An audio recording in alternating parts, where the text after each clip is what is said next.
Well, we are back in the building and the barbershop is back rolling. Good morning to everybody. Wake yourself up, get your coffee, because we got a lot to talk about right here on the most electrifying show in all of Cleveland on the internet now. It's called The Barbershop. We're going to talk about Myles Garrett. We're going to talk about Shadeur Sanders. We're going to get into the big trade. The Cleveland Cavaliers making moves. Ben Simmons, DeAndre Hunter. We're doing it all right here on this episode, the inaugural episode of The Barbershop.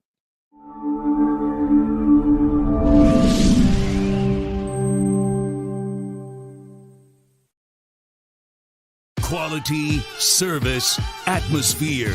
You're next in the chair. Feel at home in the Barbershop. G. Bush offers a fresh cut on sports. The Barbershop isn't just grooming for guys. It's culture, it's lifestyle, it's sports. And it's now the Barbershop is giving the sports scene a sheer shave and shine.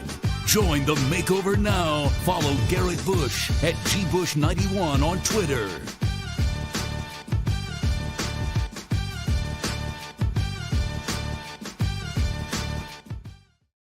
Welcome on in, wherever you're at. If you're streaming on Twitter, if you're streaming on YouTube, if you're streaming on Facebook's UCSS, welcome on in. Barbershop gang, welcome on in. This is the inaugural episode of the Barbershop. If you listen to me on the radio for years, thank you for switching over to the digital format. We got a great show planned for you as always, and we're going to get into a lot of things. But first, I want to give you some background and give you some things so you guys can chew on. A lot of people said, G. Bush, I love the Barbershop, love it to death. Why are you doing a barbershop online now? What's going on? Why ain't you on the radio? And I've always been a big proponent since day one. I've always told people, always invest in yourself, always invest in what you want to do. And the new climate of where everything going is now everything is digital. You know, I was at 92.3 The Fan, still currently working there. I'm still doing shows over there. I'm filling in here or there. But here's the thing. When you talk about what it is that I've always tried to do in the barbershop, I've always tried to be cutting edge. I've always tried to keep it real. And to tell you guys, we need to have some growth and elevation in what we wanted to do. And so it gives me an opportunity. I love talking in the sports talk format. I love taking my time. On some of my other formats, you know, I can't really get into a long form conversation with people and go back and forth because on UCSS, you got to talk in 3 minutes. You got to talk in 4 minutes. If I'm doing Ultimate Browns, I got to do that. That show is 30 minutes tops. When I'm doing when I'm on the Bleacher Report, that show's 20 minutes. So what I love the most about doing long form content on the Barbershop is the fact that I get to go back and forth with you guys. You guys get to be a vocal part of what we're doing over here, and we continue to run it up. That's what we want to do. So elevation is huge for me. And, you know, there's no bad blood between me and 92 Through the Fan. Shout out to those guys over there. Shout out to Keith and everybody over there. But this is just an opportunity for me to branch out and do my own thing and to really, you know, have ownership in what I want to do. So I want to thank everybody for coming over here. I don't want to take too much of your time. I want to get into the topics. We got a lot to talk about here on the Barbershop. First and foremost, let's get to the rundown for today. The Cleveland Cavaliers. We're not going to start with them first, but I'm going to tell you the Cleveland Cavaliers is well on their way. They got some exciting things going. DeAndre Hunter, and let me tell you this: Kobe Altman. This man, Kobe Altman. I was on his backside. Pause. I was on him tough last year with JB Bickerstaff, and I must say, he had a quick turnaround. He had a turnaround that I ain't seen in a minute. You're going to hear some comment from Sports for CLE. That will be on. I was on that show talking about the Cavs. Also, you'll hear from Jason Lloyd. He'll be talking about in a few of these clips as well, so we'll talk about that. Also, Shadeur Sanders. Coach Prime was talking about Shadeur Sanders. Another clip for Sports for CLE. I was on that show talking about Coach Prime saying that Shadeur Sanders right now is the most quarterback ready to play right now doing his thing. So we'll get to that. We'll definitely take your quotes on this. And we want to set this up as well. If you do want to, I'll have 4 super chat segments. So basically you can super chat or you can opine. We love comments. We'll get to as many as we can, but we'll have 4 super chat questions throughout the 2-hour show. And we'll give those to you so you could opine on certain of the segments that we got going up. So you'll see those. I'll announce those. You can text, you can tweet, you can do everything, and it'll come right on the board. We'll put those questions up already, as you can see. And to give you an example, Hey, my man right here, stop yapping about yourself and get to the Myles Garrett drama. If you don't know, this is how it gets over here. This ain't for everybody. It get real ugly in this situation. So let's get to it. With that being said, let's start off with Myles Garrett. We're going to start off with a clip right here from Tyvis Powell on the Ultimate Cleveland Sports Show.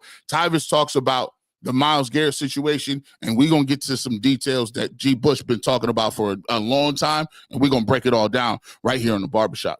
Yes. But his job right now is, how am I going to get us out of this? You know, like, I did this, so I got to get us out of this. I think that's kind of how you're looking at it. And I know that all of this came after Myles said he was going to meet with the higher-ups to see the game plan, and then he'll go from there. And obviously him requesting a trade means that the game plan just wasn't appealing to him. And it was funny because after the season was over, after hearing him talk, I kept telling everybody, I was like, I think he is going to request a trade. I don't think he's going to stay, because when you sit there and you throw out all these scenarios about, we're going to go get this quarterback or we're going to draft this guy, it doesn't, when you look at where the Browns were, because it's not like they were just like close and lost by some field goals and stuff. Like, it was bad. Like, this thing was bad. And that was courtesy of Ultimate Cleveland Sports Show. So what I wanted to do is show that right there is that this Myles Garrett thing, and I want to break this down for everybody that's listening so we can do this one last time. If you've heard me on those other platforms, great. I'm going to go over the whole thing again. The Myles Garrett saga is not something that just happened yesterday. As a matter of fact, this has been going on for 2 to 3 years.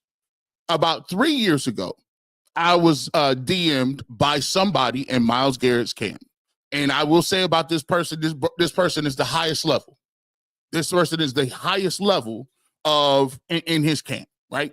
I was also DM'd, and I was able to corroborate who this person was by somebody that was in Odell Beckham Jr.'s camp.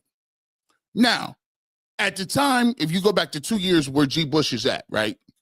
Man, I'm just a dude on the internet doing shows, bro. At the end of the day, it does me no good to come out and be like, I got all these sources, and guess what? I got the sources, bro. What am I gonna do with those? I mean, I can't say who it is, and I do opinion pieces. I don't break news, and I'm not Mary Kay Cabot or none of these dudes. I don't write papers for a living. So you just tuck it away and you say, okay, whatever. As I started to progress in my career, as I started to move up, and the DeMar Hamlin thing went crazy, all of a sudden, like, people, like NFL players, started reaching out, talking to me about what's going on in the locker room and different things like that. And so as I got to a point, Myles Garrett's people were reaching out to me and saying, like, hey, this is what's been going on. And we thinking about this, and we thinking about this a long time ago. And the quote that came up was, we're not going to let Myles Garrett be Joe Thomas. Now, I was kind of taken aback by that a little bit. I'm like, okay, what does that necessarily mean? I'm not going to let Myles Garrett be Joe Thomas. Well, that means exactly what it kind of sounds like. When I talked to Joe Thomas, and I've talked to him on many occasions, you've heard it here. I've asked Joe Thomas repeatedly. I said, Joe, would you take the gold jacket or would you take that Super Bowl ring? And Joe Thomas always says he would take the Super Bowl ring, because everybody plays for that title. Everybody plays to get to a situation where they can actually be a Super Bowl champion. That's what we play it for.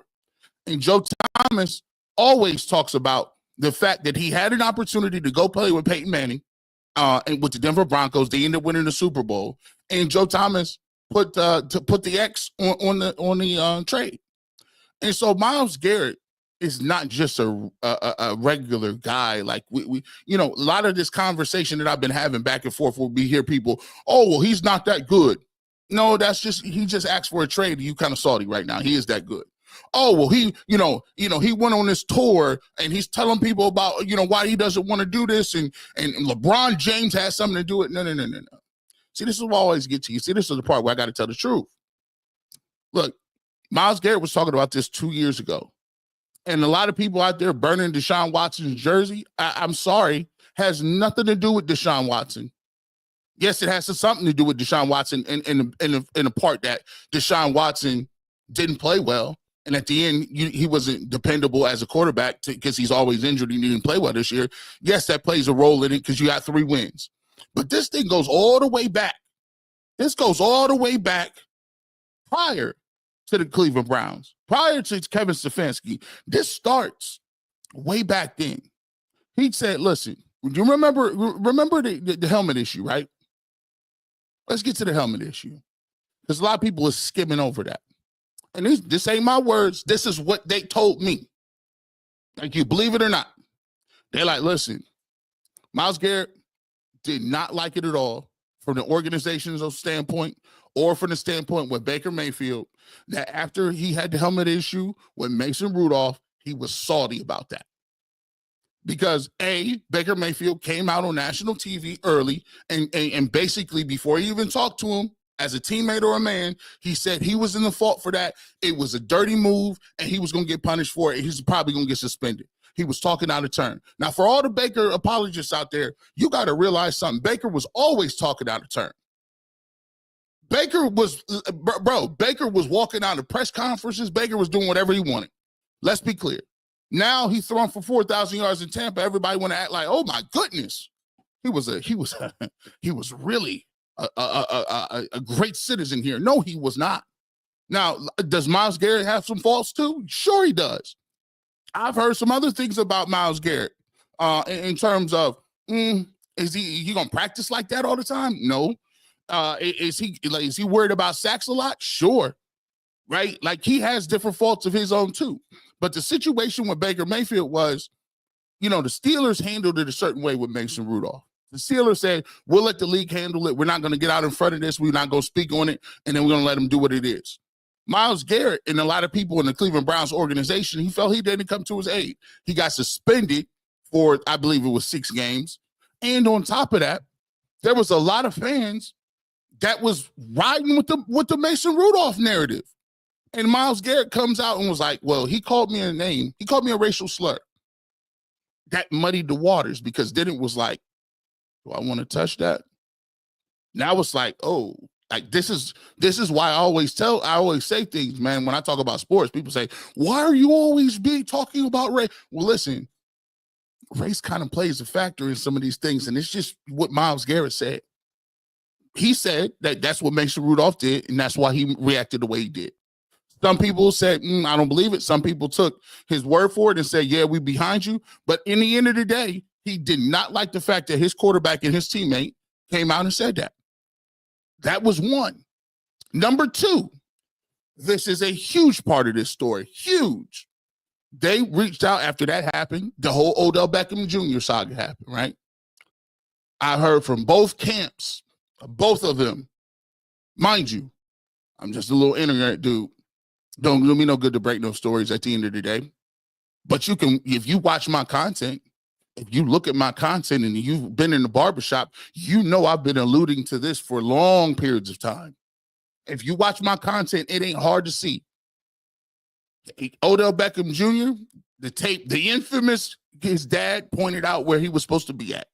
The infamous, my dad created this tape. Actually, he just really retweeted the tape. He just retweeted it.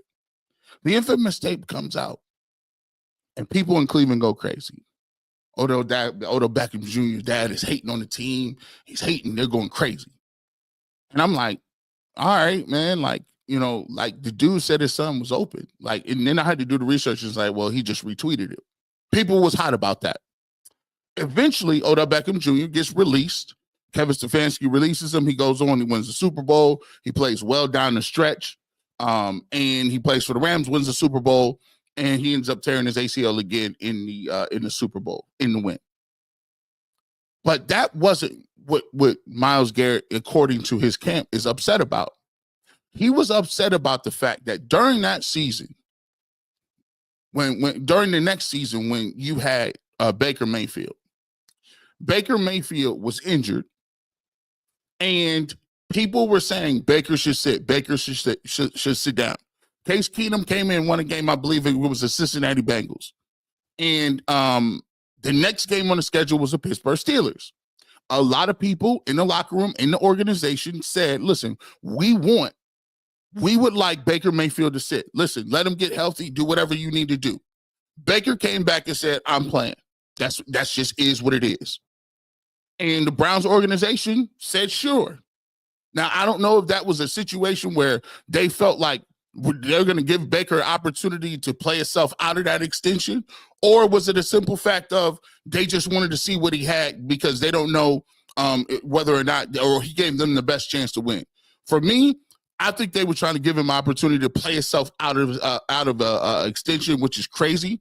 And Myles Garrett and a lot of other people on that team resented the fact that season went downhill because Kevin Stefanski did not make a call as a coach should.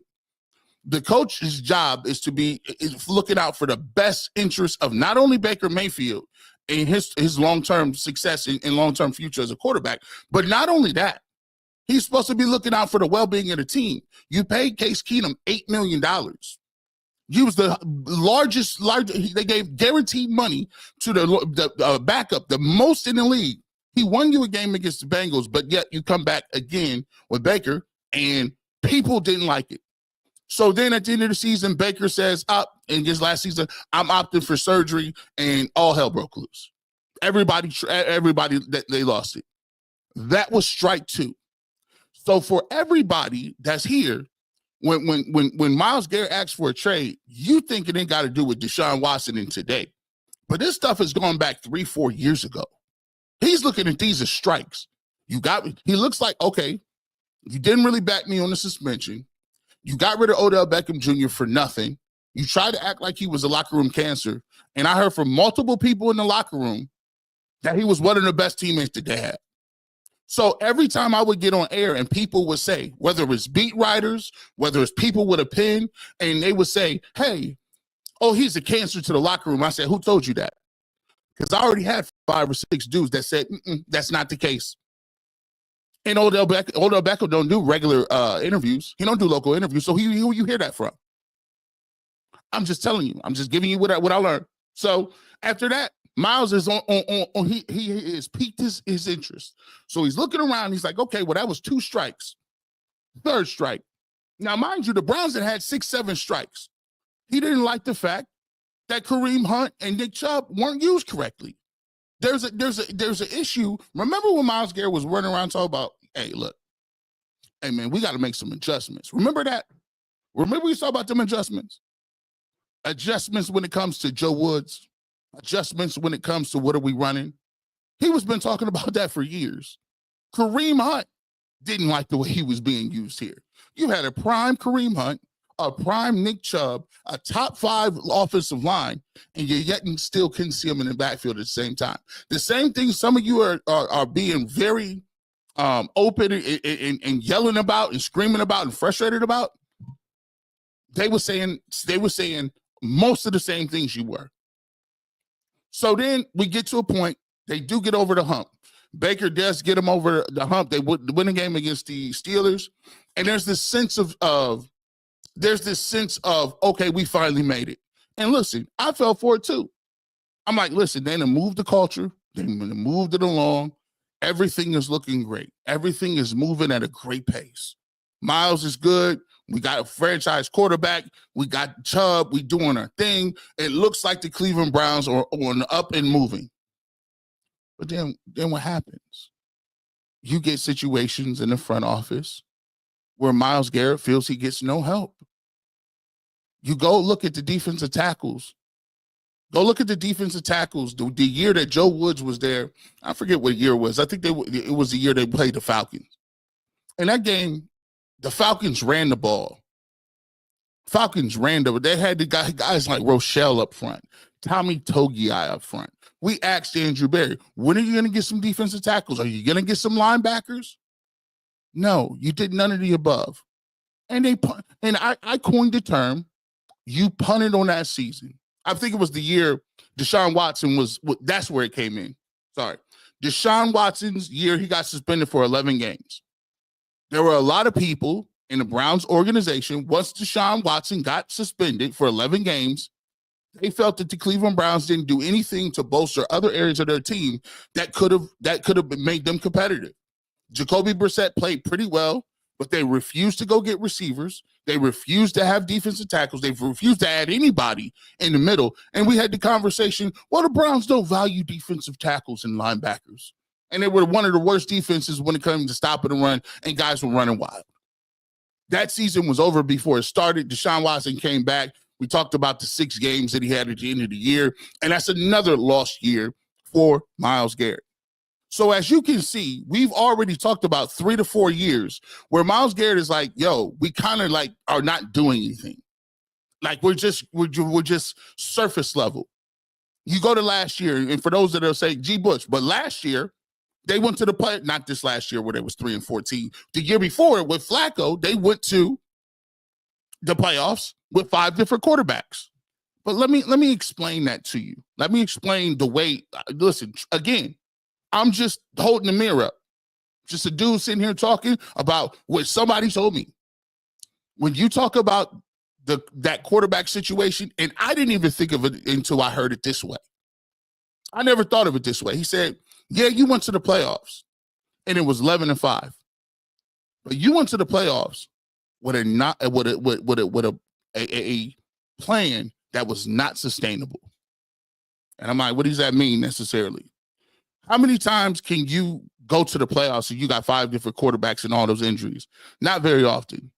You still didn't have no long-term answer. You still didn't have a long-term a game plan in order to get to you where you wanted to go. And then when you got there, you learned very quickly and early and often in a situation. And guess what?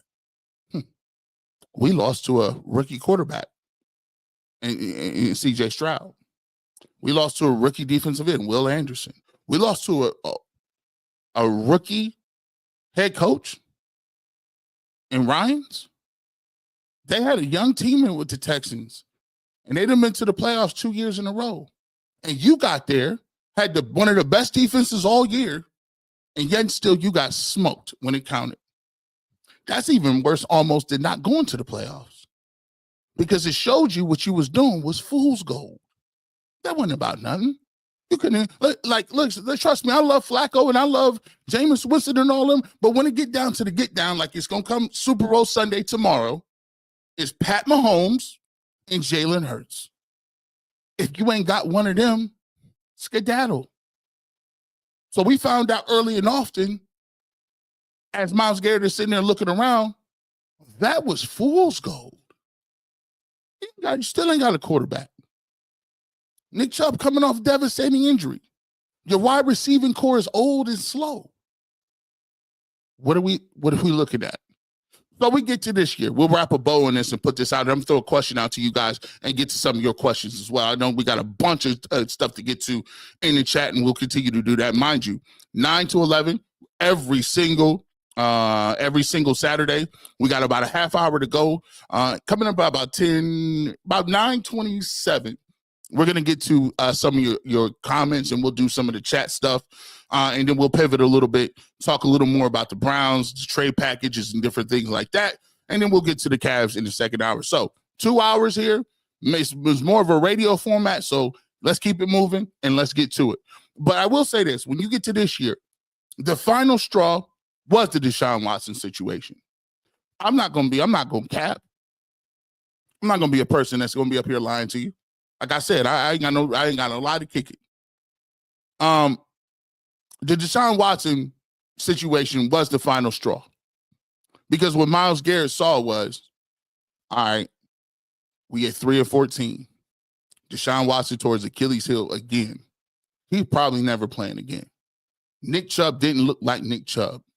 Zadarius Smith, y'all traded him off for pieces and parts, and he got to go. Like, think about this. You, Myles Garrett, and you see Zadarius Smith, your boy that you better than, get to trot off and go play meaningful games for the Lions. You, Myles Garrett, one of the best defender. You see Amari Cooper get traded off and go play meaningful games with the Buffalo Bills.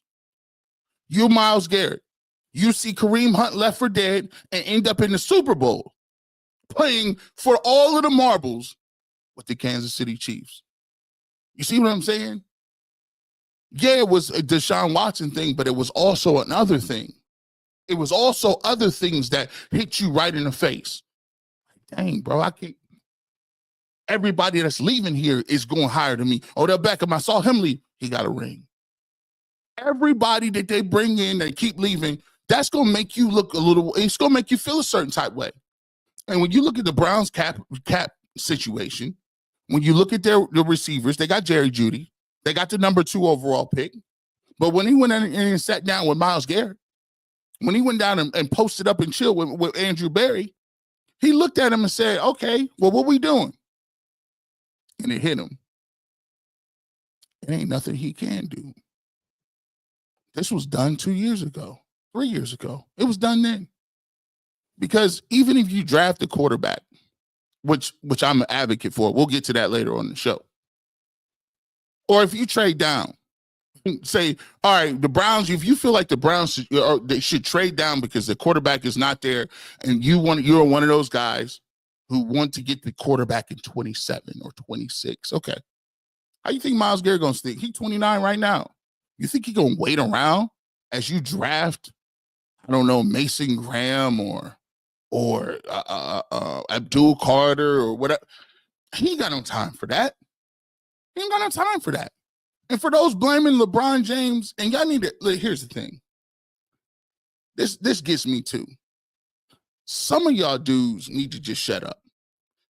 LeBron James left twice or whatever the case may be. He's the only thing you got. He's the only thing you got in these streets. Stop acting like you done had better. Like, quit acting like we watched the Browns be up here be terrible for years and years and years and years and years. Horrible. Terrible. And LeBron James came back. He gave you the best 4 or 5 years of basketball. He won it at a different level. He's the best player to ever put gym shoes on. And people include, he left, and now he's poisoning Miles. He's poisoning Myles Garrett now. Y'all need to stop taking things so personally. Because when people leave here, it ain't got nothing to do with you. Let's be clear. When Jim Tomey left, had nothing to do with you. When Manny Ramirez left, nothing to do with you. Hey, Kyrie Irving, nothing to do with you. Y'all got to stop internalizing that and understand and look and see what the heck is these organizations doing. Listen, the Cleveland Browns aren't no victim. They knew what they was doing. You fumbled the bag. When Stefanski and Barry got here, they had a top 5 line, Nick Chubb in his prime, Kareem Hunt in his prime, Odell, Jarvis, Myles Garrett, Denzel Ward, cap space, and picks. You had all of that. But now you're the victim because you fumbled the bag and you didn't draft nobody but Anthony Schwartz and Siaki Ika. I'm just saying. Jed Wills. Just saying, dog. Don't get mad at Miles. Get mad at the people who are terrible at adjustments, who are terrible at drafting, who don't have a clue when it comes to dead penalties and pre-snap penalties and undisciplined nature. And I don't know if I'm calling the plays right. At some point, you're going to have to hold the bureaucrats responsible for something.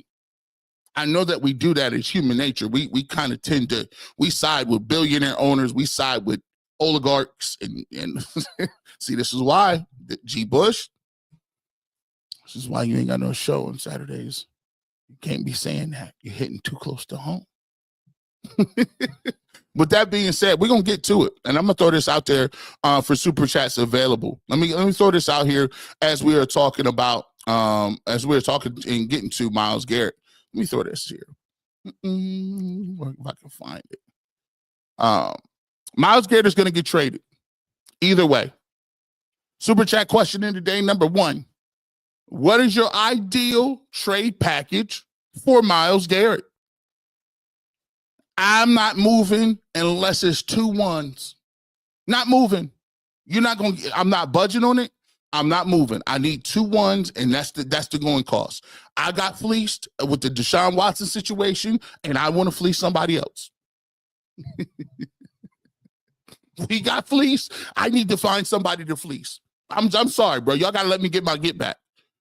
I need 2 number 1s and some other stuff. You let me know in the Super Chat. It was available. When you get them, we'll read them. What is your ideal package? You can throw some players in there. You can throw some trades in there. You can throw some futures in there. You can put a player that you might want. You can put some draft picks. Whatever you want. That's the Super Chat question number 1. Let's get to some of your comments. 153 comments already. That might be I don't know, it's a record or some sort. 1,600 people in here. We appreciate you. Barbershop, if you just pulling on in, 9 to 11 every single Saturday, 9 to 11 right here on YouTube. UCSS, shout out to the UCSS people over there. Shout out to my home team over at the Barbershop. Shout out to Twitter and Facebook as well. Let's get to some of these quotes. We cooking. Let's start early. We got a new subscriber. Thank you, Best Sisters. Became a YouTube member. Thank you so much. We appreciate that. Let's get to, we're going to start way back up here. All right, let's start way back up here. All right, we'll start with the first of the day. Felipe Gonzalez, what's up, my man? Tell him, G, they need to know. Also, make the trade and get Abdul Carter to replace him. Here's the crazy thing about Abdul Carter. I've been doing some research on him. He's a monster. Abdul Carter is, it hurts my heart because can you imagine Myles Garrett with Abdul Carter? I'm still dealing with it. I'm still dealing with the breakup. It's just like, you ever get to a point where you break up with somebody and you be wanting to call them back, like something will happen and you so used to being around a person so much and something happened in your day and you realize you can't call them no more. You call them maybe an accident, like what? Yeah, hello? And you're like, oh, I was, yeah, my bad. I didn't, I was just something happened. You know how you ain't really quite over it? That's where I'm at with Myles Garrett. Because you say talking about Abdul Carter, and I'm like, the first thing I think is, man, Myles Garrett, Abdul Carter, man, they can't block them. This is about to be crazy. And then you'd be like, no. You don't have Myles Garrett anymore. Well, he is here, but I think he's gone. Let's get to it.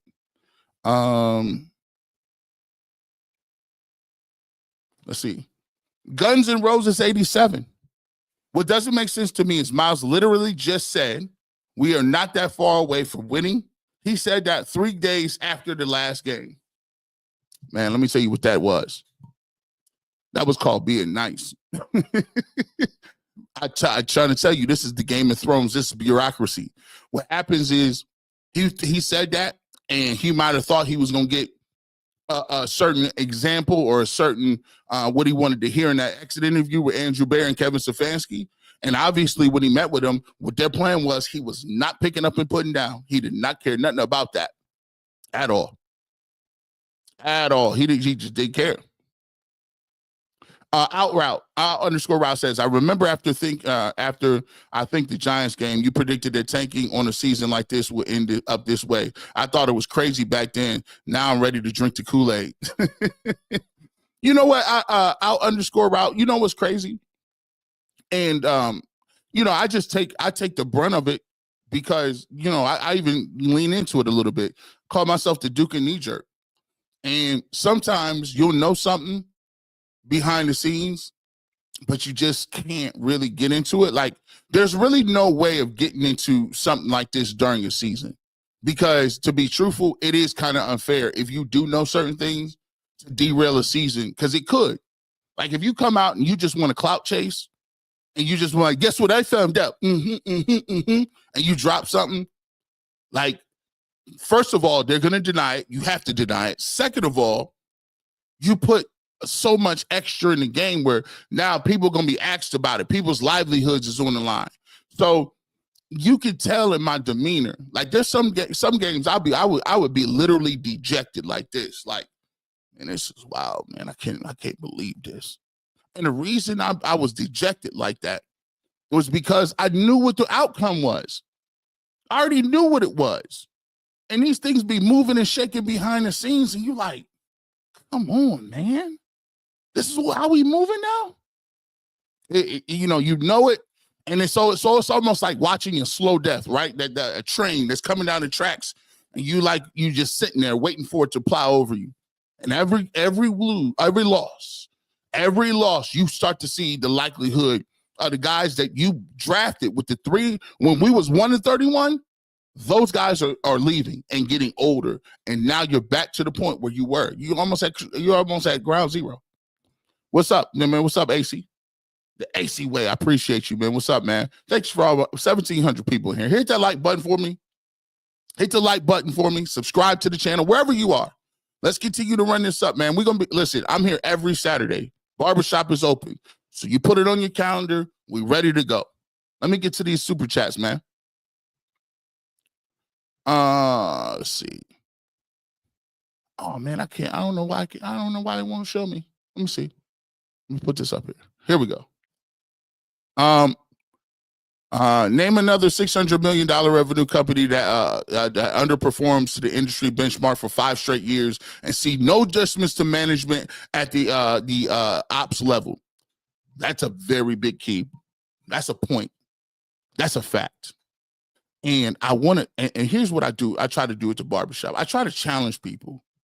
Listen, I challenge people. Think on your own, fellas. Think about this on your own. I know a lot of what we do and what we talk about has a lot to do specifically with guys like me yelling at the top of my lungs, telling you what you should think. But please don't do that. I should say on my radio show, hey man, do your own research, come up with your own facts, and then explain to me, and let's talk about it in a format where we could go back and forth. You might be able to change my mind. You dumb if you can't change your mind on certain things and you getting all the evidence. My thing is, how is it that you're losing? Like these are unicorns. Unicorns don't get lost. Myles Garrett don't get lost. Patrick Mahomes don't get traded. The LeBron James of the world is never on those lists, ever. And name an organization that almost actively chose front office guys over players. You know how hard it is to pick Hall of Famers? You know how hard it is to even pick starters. The Browns can't even pick contributors. But they've been so bad that you're trying to, think about it, they're trying to trade. Would you trade $1 million that you had in your pocket for $1 million in lottery scratch-off tickets? No, you wouldn't. You're a millionaire right now. It's in your pocket. It's here. It's tangible. You can spend it. It's right around the corner. You can do whatever. You put it in the bank. You can see it, touch it, feel it, all that. Why would you spend $1 million that is in hand in trying to get $1 million off a scratch-off lottery ticket? For what? It's the same thing people talk about, all these picks going to be crazy. Why would I trade a bona fide Hall of Famer for picks that I don't know is going to turn out to be anything? But that's the way they sell you on things. See, at least if they sell you on the picks, they sell you on the fact that, you know what? You got $1 million in your hand. But what if you do the scratch off and you win $10 million? Exponential growth, G. Bush. 10 million or 1 million? You tell me. See, my grandfather always told me a bird in hand is worth 2 in the bush. Give me my money, time value. I need my money today. I'll take what's guaranteed. And I don't understand why they're just not making any moves in the front office. Please repeat on Ultimate Cleveland Sports Show where AB got here. He had Njoku, Ward, Miles, Baker, Hunt, Chubb, all of their prime picks, cap space, facts. When you put it like that, when you put it in context, see, everybody's top 5 till you start mentioning people. And hey, he's a top 5 player. Okay, well, let me mention, okay, was he better than Kareem? He better than Wilt? He better than LeBron? He better than Kobe? He better than Jordan? He's not really in the top 10. Everybody think you're doing a good job till you start naming names. These was already here. What you had all of these folks on the roster ready to go. And what you do? Fumble the bag. Who you hit on? You got Jerry Jeudy, but that was somebody else's pick. You decent at trades. You trade Mark Cooper. You traded him, got him in, used him up, got more compensation. You good at trades. But these Jed Wills, Greg Newsome, these first round picks, come on. Stop. J440, thank you so much for the super chat. Kevin loses the locker room every year. Every year there's a slight mutiny. Think about it. It was so bad with Baker Mayfield. Baker Mayfield wouldn't even return Kevin Stefanski's or the owner's calls. Wouldn't return the calls. Odom Beckham Jr. was mad. Jadeveon Clowney said they was completely sabotaging him. Amari Cooper started popping off as soon as he left. John Johnson went rogue. Heck, you still got Juan Thornhill in-house tripping. You name me one person. Kareem Hunt. Ain't nobody had nothing nice to say about what the Cleveland Browns is doing. And it's a shame because this isn't beat Cleveland Browns up. Like, because I'm actually excited to go through the process. And I'm excited that there's some new blood in here. And I'm excited there might be a potential new quarterback or some playmakers. But I just had to give it to you first, this first segment, so y'all can know what's up. I've been seeing a lot of misinformation out here, a lot of conjecture. And I'm like, no, that's not the way it went down. The Cleveland Browns have been fumbling the bag repeatedly for multiple years before we even got to this request. And I get it. You fans, you invest a lot. Myles Garrett is the best defensive player we've ever seen. He's the best guy in our history. He's a first ballot Hall of Famer. I get it. But we gotta start putting our displacing our anger on who the culprit is. The culprit is the guys that's calling the shots. And we've hammered all the players. We've hammered them all. But we gotta stop to think. Why is we protecting these guys and they ain't sacked nobody yet? They ain't threw a touchdown pass. And they still selling you on 2 to 3 years. And another 2 to 3 years will be successful. Come on, man. I told people like this. When it comes to Stefanski and Andrew Berry, they do what they want, but you're going to be accountable for it. If you want to draft the D tackle at number 2, go ahead. You want to end? Go ahead. You want 4 quarterbacks in the first? Go ahead. But it better work. It better work. Sean Cassidy, thank you so much, my man, for the super chat. We appreciate you so much. You think you can send Myles and Newsome to the Lions to get some picks along with their young players, either Jameson Williams or Branch? No.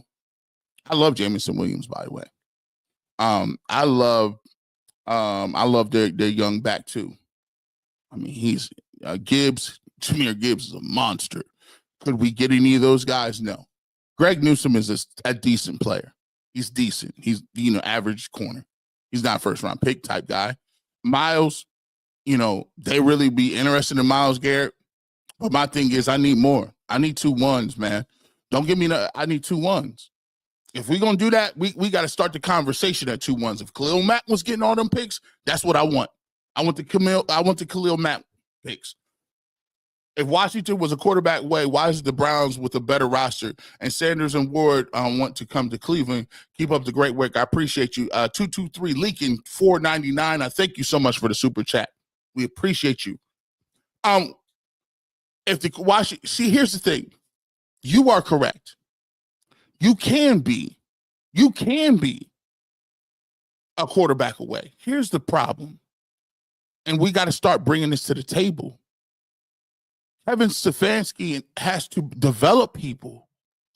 He, for a quarterback whisperer, I've seen no crazy numbers from quarterbacks. I haven't seen them.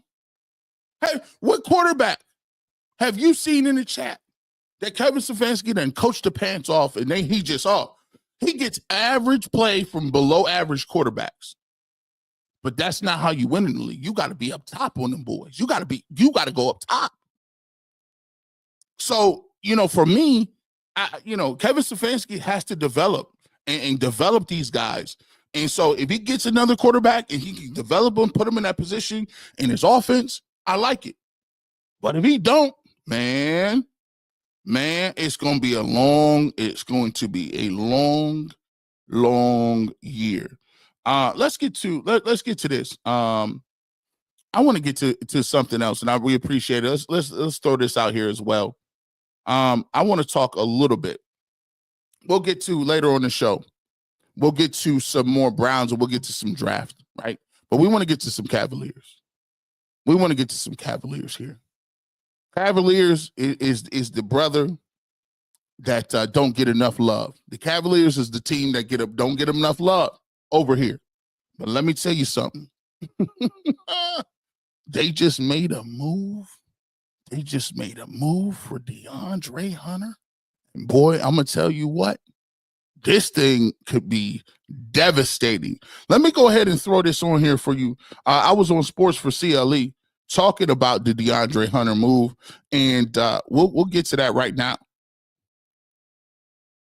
Oh, no, by the way, before we do that, if you ain't see DeAndre Hunter, this is his game. So if you wandering around like, dang, G. Bush, what DeAndre Hunter like? Look at this. Listen, can pull up 6'8", knock down the three. Listen, he got the ability to come off the screen, athletic, rise up, hit the jumper. Now you're going to turn around and look at what the Cleveland Browns is all about. The Cleveland Browns Cleveland Cavs, got an opportunity to have this guy, instead of Max Strus, being 6'4", 6'5", he's a guy that can play good defense. He's a guy that could get a bucket, 19 points a game. He gets in the lane, gets in the key. He can create. And I'm going to tell you what, this is exactly what the Cleveland Cavaliers needed. We talked about this on UCSS, and they talked about how the Cavs wouldn't be able to do a lot of these different things because of the simple fact that DeAndre Hunter was a guy who may be too pricey. Cavs did not want to go in that second apron, and they were all able to get him as well as not going to the second apron. So you take a look at what they have now, and here in a second, we'll get right to Jason Lloyd. And Jason Lloyd had something to say about this, and we'll get to that right now. He talked about what it was that the Cleveland Cavs were able to do in order to get DeAndre Hunter. Sure, mutual interest between Ben and the Cavs. Yeah. The Cavs have had their eye on him. They've been connected to him for years. And I think in a low-pressure role where they don't ask a lot of him, they can minimize his weaknesses and maximize his strengths. I think you make him a 4 or 5, a non-shooting big in this. He's not a guard anymore, and he's not on this team. He's a guy who's Back to the voicemail of Truth and Reason. This one about the Cavs. Hey, what's up, Dave? This is Taylor. I just wanted to speak on today's trade with the Cavaliers and give my opinion in that I don't like it. We didn't necessarily need to make this trade. The Cavs have a winning culture. And like was mentioned before, the guys seem to enjoy playing with each other and like being around one another. And we gave up 2 quality players just for one player who has a history of being injured. Now, the 2 players we gave up, especially Caris LeVert, he's a 6th man. He leads the second unit, and he could also play as a starter. Both of them were necessary. So I don't like the trade. It feels forced to me, but it is what it is. Go Cavs. As always, appreciate all the voicemails. G. Bush, I like the trade a lot. I give Kobe Altman a lot of credit. The easiest thing to do would be to sit there and say, you know, we've won 41 games. We're on pace. It's now, playoff basketball is different. Kobe Altman explained that. And I think what Kobe Altman is telling the guys in the locker room is, we believe in you. We think you have a legitimate chance of winning an NBA championship this year. That's what, if I'm in the locker room, that's what this trade says to me if I'm one of those players. I love the move, and I'm going to give Kobe Altman credit because I used to be tough on him last year. You know, we pushed for J.B. Bickerstaff because I felt like there was another level that this team could get to. He moved on from J.B. Bickerstaff, but he kept the core intact. Darius Garland played terrible last year. Jared Allen in the playoffs was a no-go, missing in action. People questioned his toughness. You looked at Evan Mobley and people thought, well, is Evan Mobley ever going to be this unicorn? How is he going to develop his outside shot, his aggressiveness? Is he going to be able to handle the basketball? And can you win with 2 small guards in the backcourt?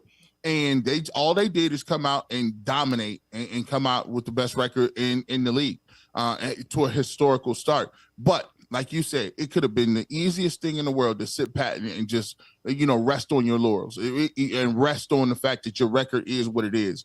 I think they saw them up close and personal between the 2 losses to the Hawks, the loss to Oklahoma City Thunder, and as well as the first 2 losses to the Boston Celtics. You know what they saw. And the Rockets, by the way. Sengun was very aggressive, and he dominated with all those offensive rebounds. But when you take a look at those teams that they lost to, the thing is glaring. The Cavaliers are too small in the backcourt. You have Max Strus at 6'4", 6'5", guard Jason Tatum, some of these longer athletic guys. That wasn't going to get it done.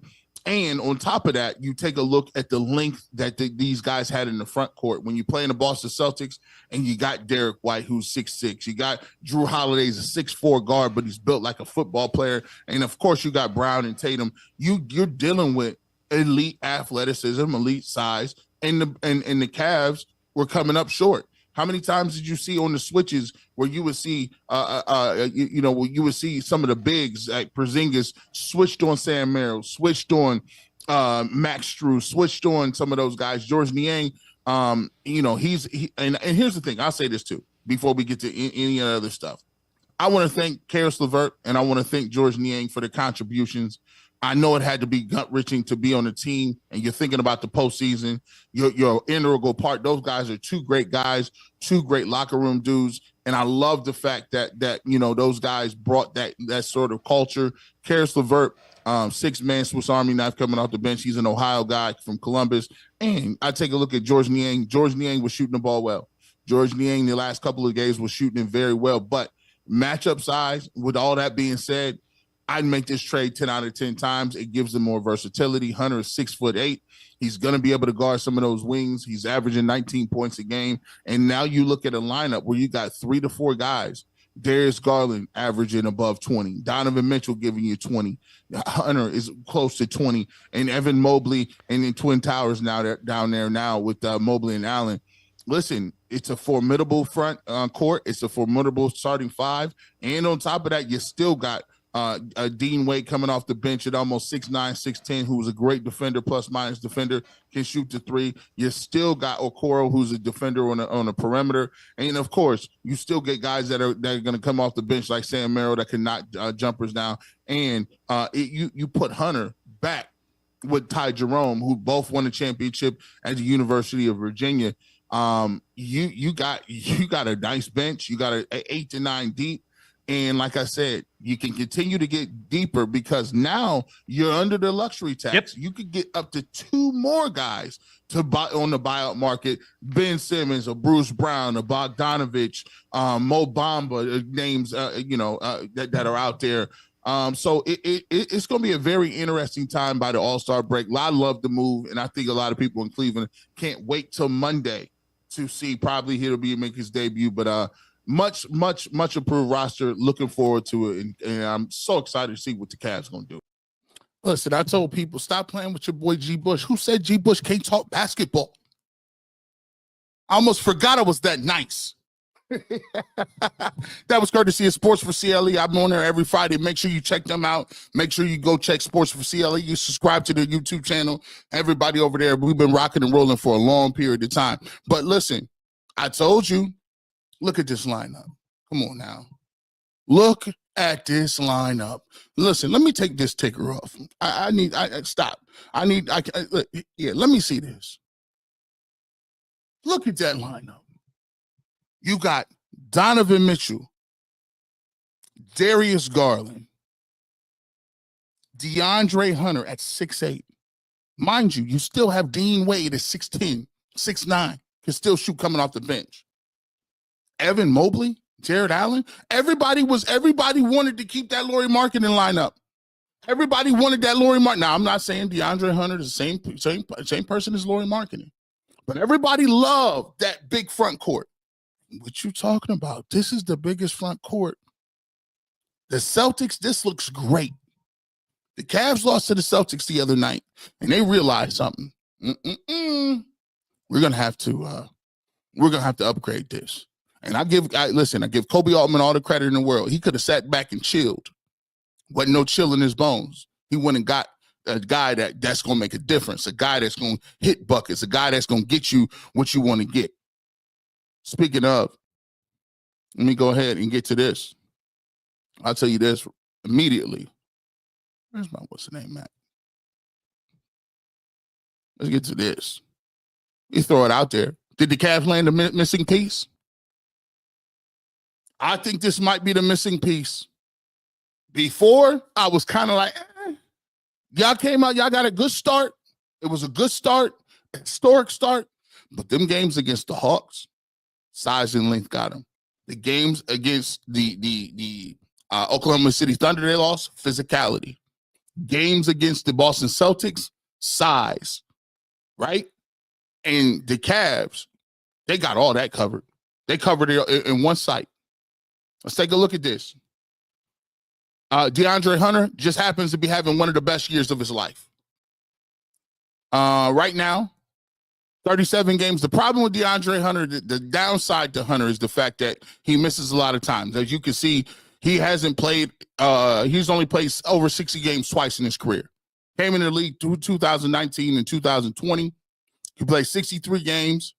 And the next year played 23, 53, 67, 57. This year played 37 games, right? He's giving you 19 points, right? Giving you 46% from the field. The thing that you like the most, right now he's shooting 39, almost 40% from three-point line. That's exactly what you need. Now, as a rebounder, I would think that he would be a better rebounder for his size. 3.94 rebounds isn't really that great. He's not a playmaker. He's averaging about an assist and a half. He's not really a great playmaker. And this year, if you look at it, he's a defender who has the tools to be a great defender. When you look at him coming out of Virginia, he was a lottery pick because he was a dominant defender. Now, the hope for the Cleveland Cavaliers is that you get a guy like this.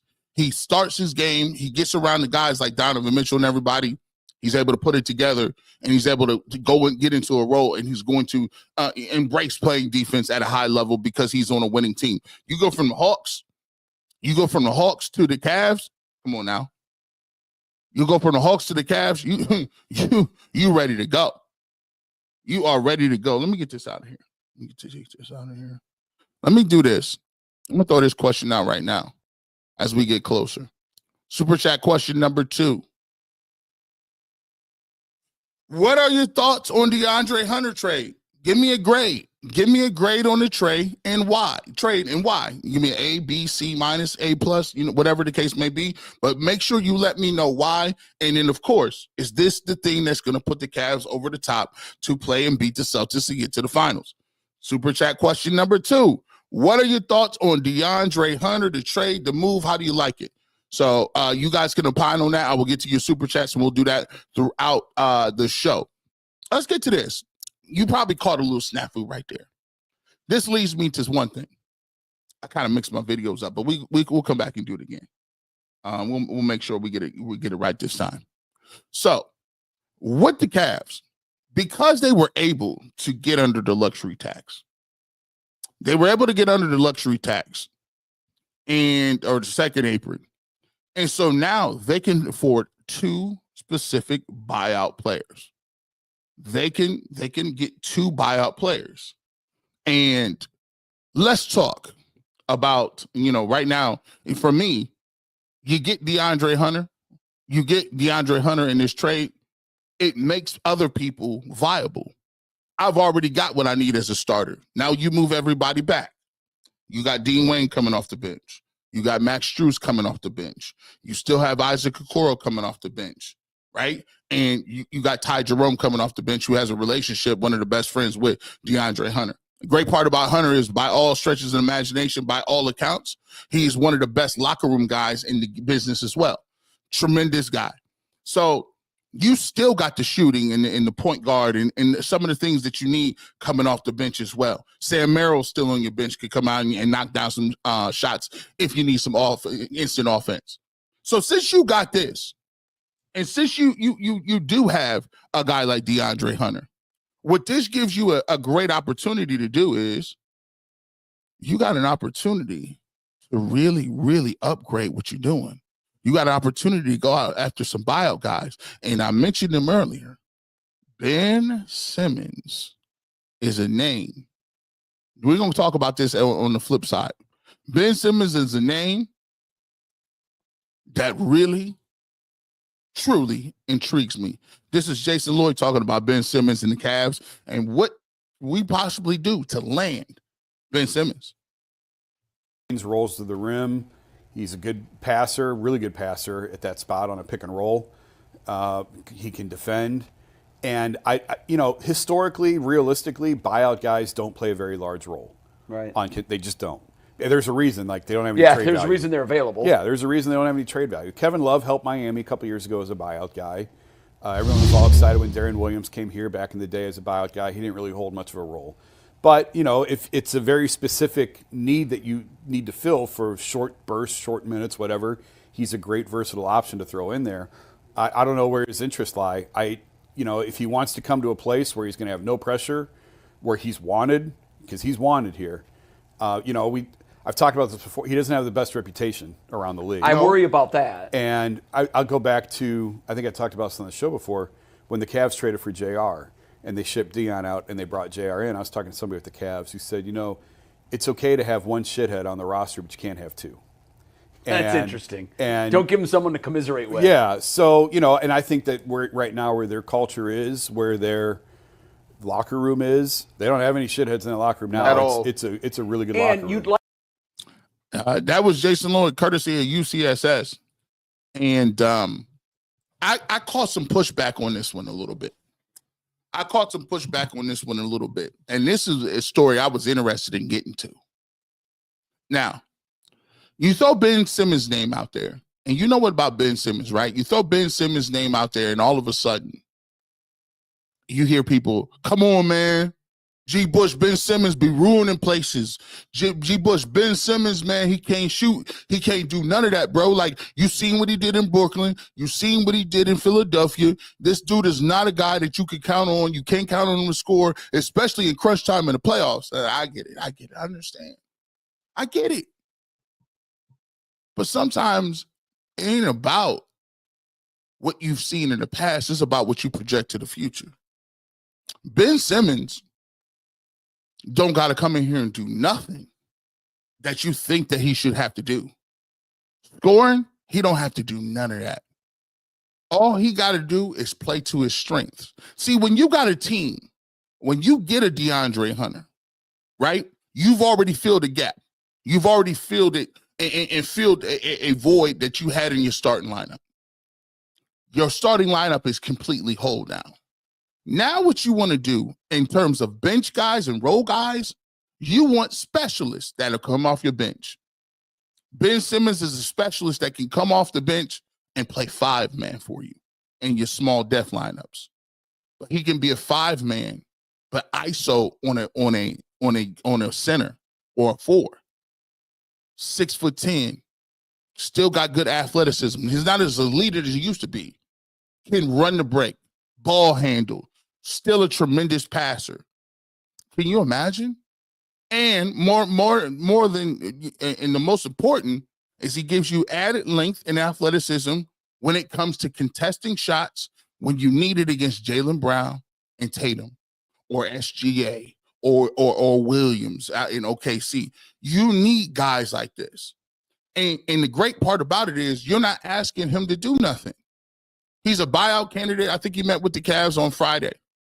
The Clippers are also in contention for him. And he wants to play for a winner. I get people, man, you don't want to bring anything to mess up the staff. You don't want to bring anybody that's going to mess up the chemistry that you got right now. You asking him to come in and be Ben Simmons. He ain't got to shoot. He ain't got to score. I mean, he could facilitate. He can run the break. He can dribble. He can be a mismatch. And you're going to use him as a Swiss Army knife and use him and play to his strength. We're not asking Sam Merrill in the playoff to be a creator. We're asking him to be a knockdown shooter.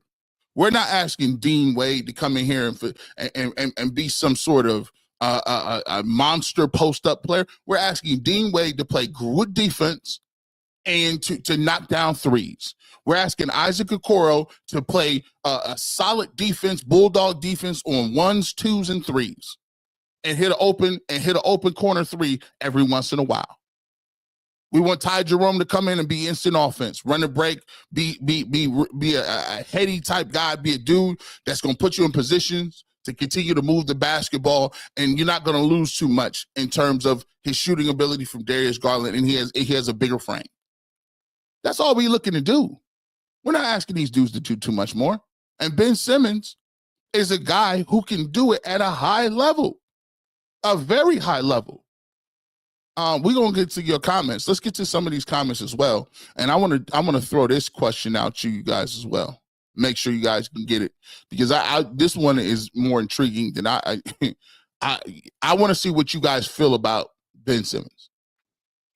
Right here, super chat question number 3: Are you interested in Ben Simmons? Why or why not? Right now, reports are he's interested in the Clippers. He's interested in the Cavs. I think he visited the Cavs on Friday. Are you interested in Ben Simmons? Because I'm going to tell you, I'm very interested. You get an opportunity to get a 6'8" or a 6'10" Ben Simmons that can still handle the ball and facilitate. Come on now. It's a no-brainer. I know somebody in the chat hating. Let's get to the chat. I know. Let's get to them. We got some super chats coming up. We got a lot of live comments that we want to throw out here as well. What's the trade? Here we go. We got some stuff. First of all, I got a super chat to get to before we do that. We'll make sure we get our peoples in. Let me get that Ben Simmons thing off here. Let me get my overlays together. I want to thank, by the way, 2,500 people in here all across the ether. We got about another hour to go. Make sure you spread this. Make sure you spread this. Make sure you like, make sure you share, make sure you let people know the barbershop back up and rolling. And his video too. G. Bush got the multimedia going. This got to be better than radio, right? Come on now. Let's get it. Let me get to this. Here we go. Get to some of your comments. Do a couple of these. My man Sapper Daddy. Shout out to you. Been a while, G. Bush. Well, we've officially hit rock bottom. As a Browns franchise, the Cavs are up, and hopefully we can come out of the East, and hopefully the Guardians give us some magic this year. Sapper Daddy, thank you so much for the super chat. I really appreciate you. And, I'm a firm believer in giving the energy to the teams that give me the energy. This year was a miserable year for me, for the Cleveland Browns. It was taking a toll on my mental health. I didn't want to cover them. I didn't want to do no videos. And I didn't want to do videos, and we were doing content, and think about it. You're doing UCSS, you're doing a Barbershop radio show, you're doing Ultimate Browns, you're doing Browns Unlocked for the Bleacher Report app. I was doing all these things all year, and I had no enjoyment out of it, because every single Sunday, it was just nasty work. It was nasty. We were supposed to be over this. And so I'm in for giving the energy to the teams that give me the energy. Love the Guardians, love what they did, love Stephen Vogt. They still need to spend some money. Y'all need to stop being so dirty. Y'all cheap, bro. Y'all need to quit, man. Nice experience, though. Great experience. Shout out to the people in the market. But y'all need to spend some money on these bats. Ask the Dodgers for some good gracious. I was laughing and joking the other day. This is a little side. Do you know these Dodgers got 5? I was talking to Bull. I saw the Bull and Jay Crawford. They say G. Bush. G. Bush, you know that the Dodgers got 5 number 1s. I thought he was talking about draft picks. You only talk about 1s and 2s when it comes to draft pick. They're like, nah, bro, their rotation. They got 5 number 1s. And Shohei's pitching this year. That guy that they got from Japan, that the international dude, he immediately, listen, it's crazy. The Dodgers it's a cheat code. Sapper Daddy, we appreciate you. Thanks so much for the super chat. Lastly, AB will go down as the best GM of all time by taking a young quarterback coming team and completely fumble every key player for 4 years, not starting a rebuild once again. You called it weeks ago. Yeah, it does me no. It doesn't make me feel good when I say I told you, because it don't do nothing for us. Andrew Berry, I said this, and we'll talk about the kind of transition into the quarterback play. I believe with the quarterback play, the only way that the Cleveland Browns can literally sell some sort of hope is the fact that they have to have a quarterback to sell that level of hope. They have to. Because let me just give you this little thought process in a scenario. Even if the Cleveland Browns you say they need to trade down. Even if they do trade down and do get Abdul Carter, And then they get a quarterback in, like, I don't know, Will Howard, Curtis Rourke, Dylan Gabriel, Jalen Milroe, Jackson Dart, whoever you like there. One of those second-tier quarterbacks in a bad class that you guys tell me. There's no way you can really save your job like that. I mean, you had Myles Garrett and you went 3-14. If you draft Carter, I mean, is he better than Myles Garrett? No. Like, if he has the greatest season known to man, he's still not going to make the impact that Myles Garrett is. So you just swap them out. How are they going to save their job? Think about where you heard it here first. Because this is a thinking man's game. A lot of people don't never take into consideration the political nature of the things that's going on. And when I say political, please don't faint and pass out. I'm not going to talk about tariffs. I'm just talking about the political nature of how you can get people behind you. The Browns aren't going to probably be good next year. Nobody wants to see a old washed up quarterback win 6 games. No one wants to see that. Chances are Myles Garrett, your best defensive player, is not going to be there. And Deshaun Watson, who the fan base, is not too fond of, will be on this roster, and people will still continue to talk about Deshaun Watson as long as there's no other quarterback of consequence. They will continue to talk about how bad of a deal it is and how he tore his Achilles heel and how he has so much cap space, and you'll hear it over and over and over and over again. Then they'll say Myles Garrett and talk about that over and over. But you know how you can skate around that? You can do this. You give people hope. You see, you could give somebody hope by drafting a quarterback and actually hitting on one. And let me get this right. When you hit on one, it don't mean that you're going to go to the playoffs. If you hit on one, it don't mean necessarily he's going to be like an all-pro. It does not mean you're going to win 10 games. When you hit on a quarterback, everybody knows. Like, okay, Denver, yeah, they hit on the quarterback. Drake May in New England, yeah, they drafted first, but it looked like they hit on the quarterback. You see what I'm saying? Jaden Daniels, they hit on the quarterback. See, if you draft a quarterback, he give you, let's see what he give you. He give you 5-6 wins, but he beat the Bengals in dramatic fashion. But he take the Ravens to overtime. He brings his team back against the Kansas City Chiefs in a regular season game. And he looks like he has a good completion rating. He looks like some of the throws, you're like, wow. When you get to that level, that means you've hit on the quarterback, and we all know it. You can sell that to a fan base. It can save your job because now you have a momentum. You're going into the second year saying, this is the second year in Stefanski's offense. Look at the great things he did. He's completing 75% of his passes under center and play action. Very accurate in the red zone. Limited turnovers. He only turned the ball over 8 times last year. When you got those things and you still only won 5 games, for us, that's a win. For the fans, that's a win. For your organization, that's a win. But if you get a defensive tackle, he had 5 sacks, which is pretty good for that. And that's it, and you win 4 or 5 games, you're going to get fired.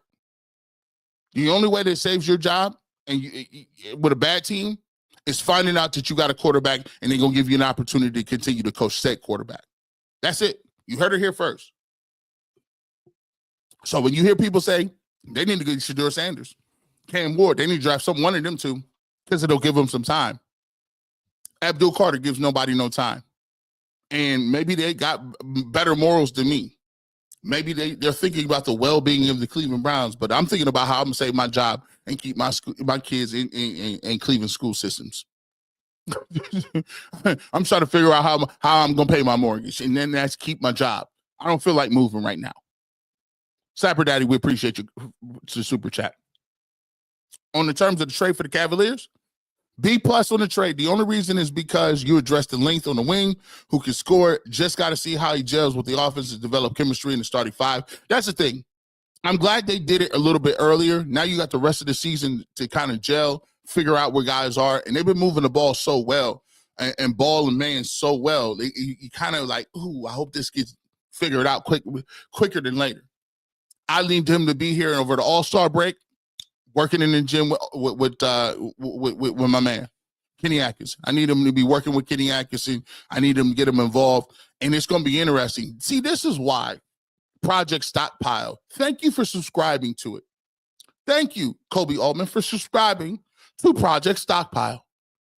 Project Stockpile, you got a year-long subscription. You went out and got DeAndre Hunter. You're thinking about getting Ben Simmons. Look how fun it is to watch and cover a team that wants to get better at all costs. Think about that.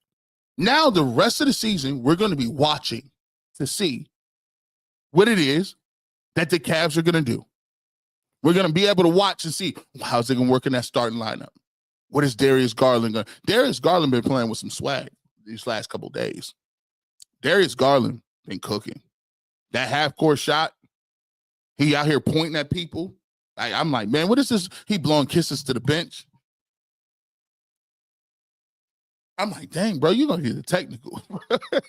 And Donovan Mitchell, stop running on the court with clothes on. You got a whole outfit on. In these dad hats, these dad trucker hats, bro. You be, my goodness, bro. You need to stop that. But Darius Garland been out here like a silent R&B thug. His dreads is longer. He looked like he got the same beard facial hair as me. I got the worst facial hair in the world. It's bad. Don't ever let me get a beard. You guys are dead out there. You're done. Killing everything, moving. I'm the coldest in the streets with a beard. William Wise, my man, day one. Simmons would almost be a perfect fit. Go for it. Let's get that. Listen, the Ben Simmons move. Let's get to the regular chat. Let's get to the regular chats. Yeah, let's get to the regular chats. I want to get. Man, there's a lot of comments in here. You guys is killing it. John Lindell. Gee, how much do you agree or disagree with Jason Lloyd's take that the front office doesn't really care until the dome? So that's a very good question. Now, I do think that there is two things that are working, two plans working on two different tracks. And on one track, it's the stadium. Now, to me, the more pressing thing for them is to figure out how they get the political landscape to change, which they have done. They're pretty much gonna get that, due to their political maneuvering. They're gonna get that done. I mean, his brother was a former governor. The governor of Ohio has already said that they're gonna put a crazy tax on gambling, which is pretty much going to pay for some of these casinos, or not casinos, but some of these stadiums. Now, here's the thing. That's going on one track, right? On the other track is being competitive and winning games. Here's the thing. I don't believe that when you talk about it, that the Cleveland Browns only want to be profitable when the dome comes. That works. That sounds good. But the reality of the situation is you need to build towards that. Like, there isn't no all of a sudden the dome is here, we're good. That's not what it is. For you to be good when the dome opens, you need to have pieces and parts already ready to go. And guess what? If you get a quarterback today, you're going to pay dividends tomorrow, next week, all the weeks. If you get the quarterback now, I don't know very many businessmen that say, I don't want to win no money. If he was just worried about the domes, he would keep ticket prices the same right now. But the ticket prices going to raise every year. So they're not punting on no money. Hey, billionaires never punt on no money. They're going to listen, we can get a guy in here and he could be a quarterback. We want all the money. So to do that, you got to be aggressive in the now. You have to, and plus, John, you got teams that we talked about, the Guardians as well as the Cavaliers. Those teams are competing for your dollars. Listen, we live in an inflation area right now where when I went to the store, I had to take the picture. I said, dog, eggs is $12? Somebody's like, yeah, dog, G. Bush, that's for 24. You was looking at 20. I said 24 eggs cost me $12. I'm like, this is wild. Bro, eggs was like $1.99. Used to be, I was in college. I'm like, man, let me go get me a carton of eggs. At least I can have me something to eat. And one of them, like, them little packages of salami, that'd be $1. Man, with a 99-cent bag, a loaf of bread, we was cooking. $12? We live in an inflation era. So what if you gonna get season tickets to somewhere, where you gonna do it at? You gonna spend your money with the Guardians? You want to spend your money with the Cavs or the Browns? And in the meantime, you're looking at the Cavs. Cavs, the best team in the league. They just made 2 more trades. They're looking to try to get some more trades. They ain't even won nothing yet. Can you imagine if the Cavs they win an NBA championship? I know everybody love the Browns. I know y'all love the Browns. I love the Browns. It's a football state. But some of these guys, you don't understand. There's a missing generation of people. There's a whole missing generation of people that ain't like my dad, that ain't like your dad, that's not like your granddad or your uncles or any of that. Some kids grow up either Steelers fans or just listen to music. Steelers fans or play D&D. Steelers fans are just like play video games. You know how hard it is to be a Browns fan? You'll never win. The colors is low-key trash. And the weather is cold, and I don't even want to be out there when they playing. They don't got a quarterback or the face of anything. So that puts you at a position, a situation where younger generations don't know anything about it. And look, we are in an aging population. We're in a very aging population. The baby boomers are getting older.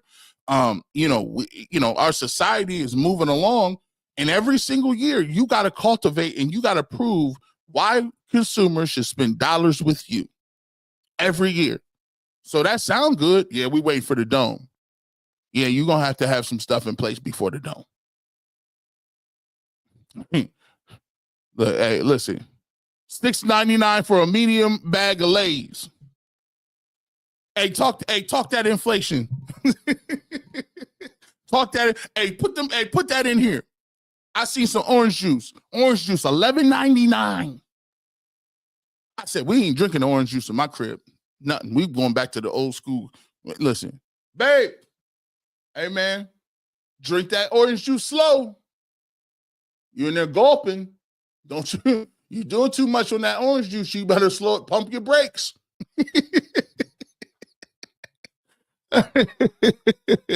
Oh, man. What's up, JT? Get some chickens in the coop.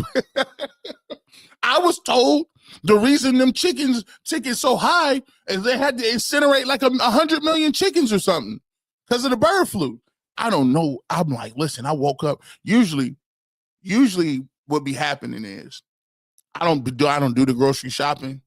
So I just, my wife usually do it, and I wake up and I love the fact there'll be food in there. And then she been doing this now, where she just be, Walmart to deliver it to you. I'm like, man, I've been out the loop, but it just so happened I happened to be out, and I was like, man, I got to pick up a few things. So we was out together, and I was at this grocery store, and I was just like, bro, why is everything listen, this seemed like a $5 and above store. You know how you got $1.99 and below, like everything is $1, the Dollar Tree, like 99 and below. This was $5.99 and above. Everything in there was $5.99. Candy bars $5.99, just one. One. Ice $5.99. Eggs, it was wild. I'm like, am I tripping? Have I been the only person that's been? And somebody was like, yeah, you was out of touch doing all them damn shows. He's like, bro, it's been like that. Come on, G. Let me see what y'all talk about in here. Somebody said something about Ben Simmons. Ben Simmons has failed in those roles. We don't need him to play here. Come on, Joe. Come on. Have a heart. Joe, you don't think he can do nothing here? Evan Mobley didn't got a game here. Evan Mobley, the unicorn now under Kenny Atkinson. I'm going to believe in Kenny Atkinson making everybody good until he proves me otherwise. Let's see. Let me see. Carnival juice. Hey, he said 11 night. I was at Giant Eagle, bro. For OJ, where was you shopping at? I was at Giant Eagle, fam. I was listen. 20 ounce pops. 20 ounce pops is 2 for $5. That's wild, Brian. That's wild. James says Tang in the grocery outlet. Oh man. Let's see. Let's get a couple more here, man. 50 back in the day, Joe Mannix. 50 wings was $9.99. I remember y'all doing, and by the way, here in a couple of minutes, we'll get to some of your Super Bowl stuff. I want to know what you guys is working with in terms of your Super Bowl Sunday. We should mix it with who you got winning Super Bowl Sunday. We'll talk about that coming up a little bit too. But back in the day, you were correct, my man. 50 wings, you can go to Ponderosa and order the 50 wings for $9.99, and they got it done every New Year's. Come on. Every New Year's. Let's see. Everything at the Dollar Tree is $1.25 now. I was salty at that too a little bit. That and the fact that you talk about, remember the dollar menu at Wendy's used to hold it down? The dollar menu at Wendy's, the chili, the junior bacon cheeseburger, the junior bacon cheeseburger deluxe, the baked potato, sour cream and chives, the frosty, small fry, and you got a whole 5-piece nugget, not the 4-piece nugget, 5 pieces. I mean, bro, you go in there and you go to Wendy's and get busy. Man, that was the original dollar menu. Shout out to them. The original dollar menu, loved it, man. Loved it. Let's get to Ben Simmons. I'm gonna read this one here. Miles for Stafford in the first round pick next year, which will be a top 10. Let's go. Matt Stafford, I think it's 37, 39. Somebody tell me how old Matt Stafford is. Matt Stafford is old. Popeye's got 12 wings for $10. R.I.P. Ponderosa, man. Everything, man. I was watching. If you watch G. Bush, I've been a person that's been into, like, I'm in abandoned buildings and I go down this nostalgic route. And so I was looking at random restaurants that's no longer here. And it just made me sad. Like, I didn't know Thursdays and Fridays was out of here. Like, I didn't know. Like, Ruby Tuesdays, gone. Shout out to Arthur's Treachers. There's like one left. Even like old school stuff like Orange Julius, Baskin Robbins, man. I'm into that stuff, man. That nostalgic stuff be really sending me back, man. I'm like, man, remember Captain D's? Like, this is crazy. Like, there's so many different chains that I just didn't know, like, don't exist no more. COVID happened and just wiped everybody. It got rid of my whole childhood. Everything was gone. Like, it was like, wow. Is Ponderosa still in the Lions, man? I don't know.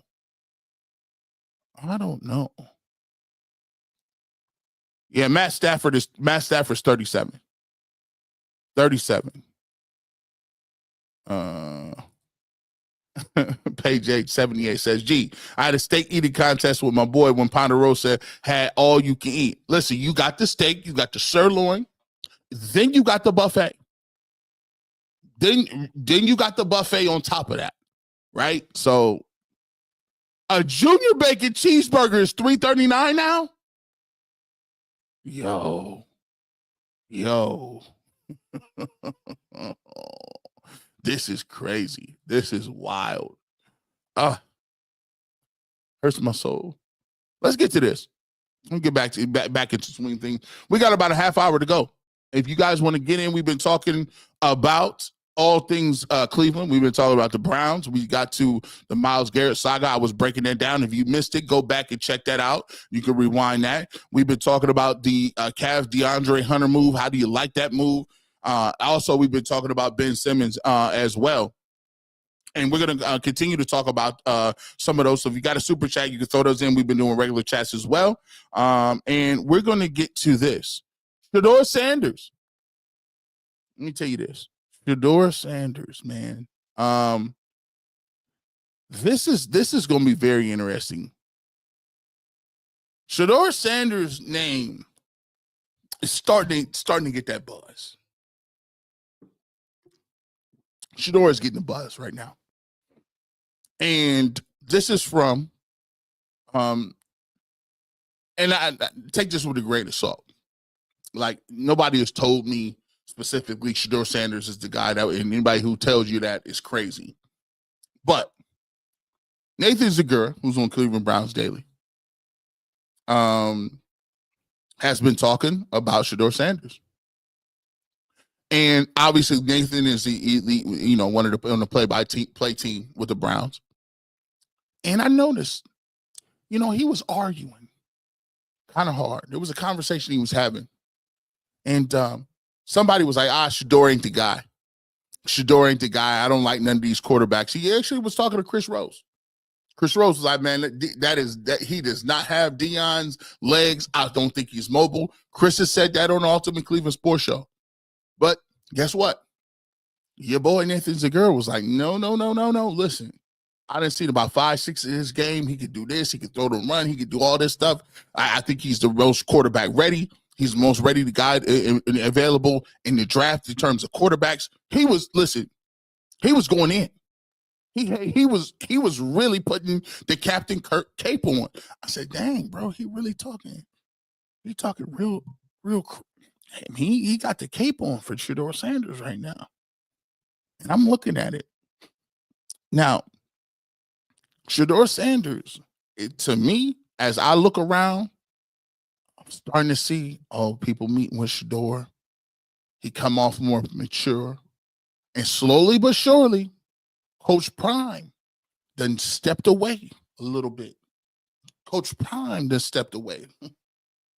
What started to happen, like I told you, is when you got a chance to be the number 2 overall pick or the number 1 overall pick, all of that stuff about me going to another spot because I don't like, that be out the window.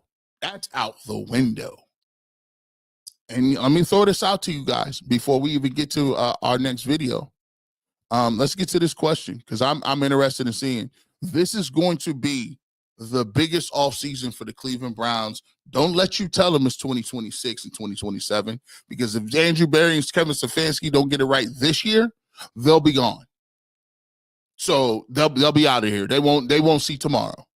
Right now, the Cleveland Browns, we can't be sitting here talking about how bad the quarterbacks are, how terrible Jameis Winston is, how horrible DTR is. Deshaun Watson was this, that, and the third. Well, listen, you got the number 2 pick, people. You got multiple picks.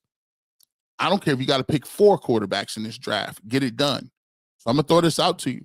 I want to see what y'all feel about Shadeur Sanders. Number 4. Super chat is available. Hit me up. We'll talk about it. Super chat question number 4 is Shadeur Sanders worth the 2nd overall pick? Why or why not? We're just telling you. We just ask you. I ain't saying if he's good or not. I'm just asking you. Is Shadeur Sanders worth the 2nd overall pick or not?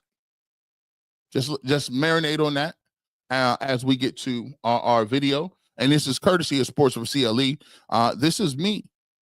And Dave talking about Shadeur Sanders. You heard from Coach Prime. Coach Prime says he's the best quarterback that's ready to go right now. And here's why. Of Colorado, also the dad of Shadeur Sanders was on ESPN's First Take today talking about which quarterback in this draft he thinks is the most ready to be successful in the NFL. If Shadeur had started every game in high school, Right. every game in college except one, and he's prepared for this next level and this journey that he's about to go. And I think he's the most equipped. He's had, Cam, the 7 different offensive coordinators. Yes, sir. And, a line that was always criticized and scrutinized, but he still stood and delivered. I think he's the best one for the job for any city, and he's the most equipped. Oftentimes, we draft these quarterbacks that been on these elite teams. Now they get in a situation where it's not as conducive to their success. For sure. And they choke. He's always been up under criticism. He's always been scrutinized. He's never had the best of, but he's made the best of. So I think he's the most That qualified. last name is what draws the criticism. That last name is just like Sharp and Smith, Molly, and Cam. You know, our names just make people have you got to have an opinion. When they say something about us, there's always an opinion. G. Bush, Deion also said, whomever takes him, he'll leave it in God's hands, is how he put it. So it doesn't sound like he's stepping in, whether it goes 1, 2, or 3. That was before that. So it's interesting. Yeah, look, I've always said this, and I look at it in terms of how human nature is. It's very difficult. My dad always told me, hey man, go with the girl that like you, not who you like. Man, and I married the woman who likes me. Like, your relationship gonna be pretty good if she like you, bro. That's a nice start off at a nice base level. So if somebody reaches out to Shadeur and say, listen, we like you enough that we want to take you number 2 overall, no matter what city it's in, you then put yourself in a position where it's like, hey man, that's hard to turn down, man. Somebody's coming to you. You spent time with them. You've been out to eat with them. You practiced and you've worked out in front of them. They've had you on the whiteboard. They've had you, explaining yourself. They vetted you, and they came to a conclusion that they're putting their organization on your shoulders. It's very difficult to turn that down to say, I'm not going to play here. I'm going to play somewhere else. You know why? Because listen, if you're a competitor and you're a person that really believes in that, if you're a person that really truly believes that I'm a competitor and I'm the best guy for the job, people can say what they want. If somebody comes to you and they say, listen, we're willing to embrace you and make you our franchise quarterback, you want to go somewhere where people believe in you and people have shown they're going to invest in you. And if you do that, it's hard pressed for any athlete to turn you down and say, I'm going to go to New York Giants, or I'm going to go because it's a big city, or no. Listen, I'm going to go where people like me at. And to be honest with you, if you play well, and you can control a lot of this, if you play well and you do your thing in Cleveland, you will be a god. They will trust me.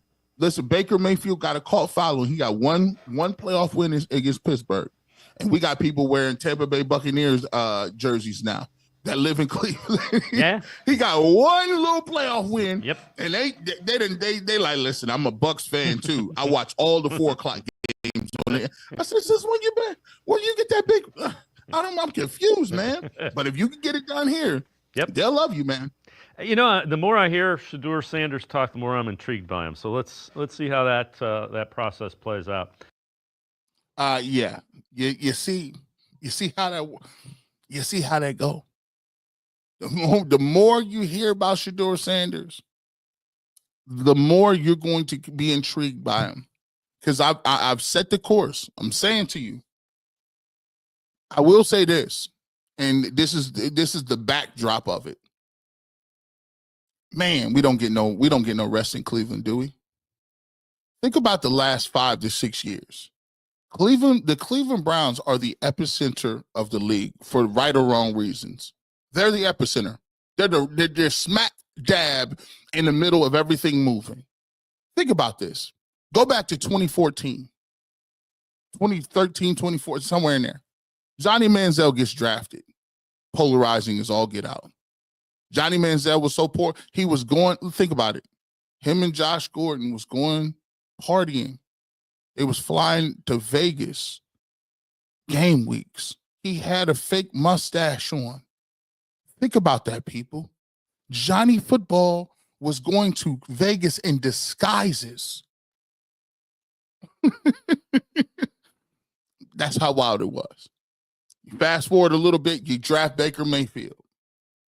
Baker Mayfield is a lightning rod. He's a lightning rod. You start to see in the Baker Mayfield, he planted the flag in the middle of the O for Ohio State. He's a gunslinger. He's from Texas. He plays with a chip on his shoulder. It's Baker Mayfield. We draft him first overall. Nobody thought we was going to draft Baker. They draft him. This guy goes out and breaks the rookie record. This dude is taking pictures with his shirt off. It's Baker Mayfield. He's polarizing as all get out.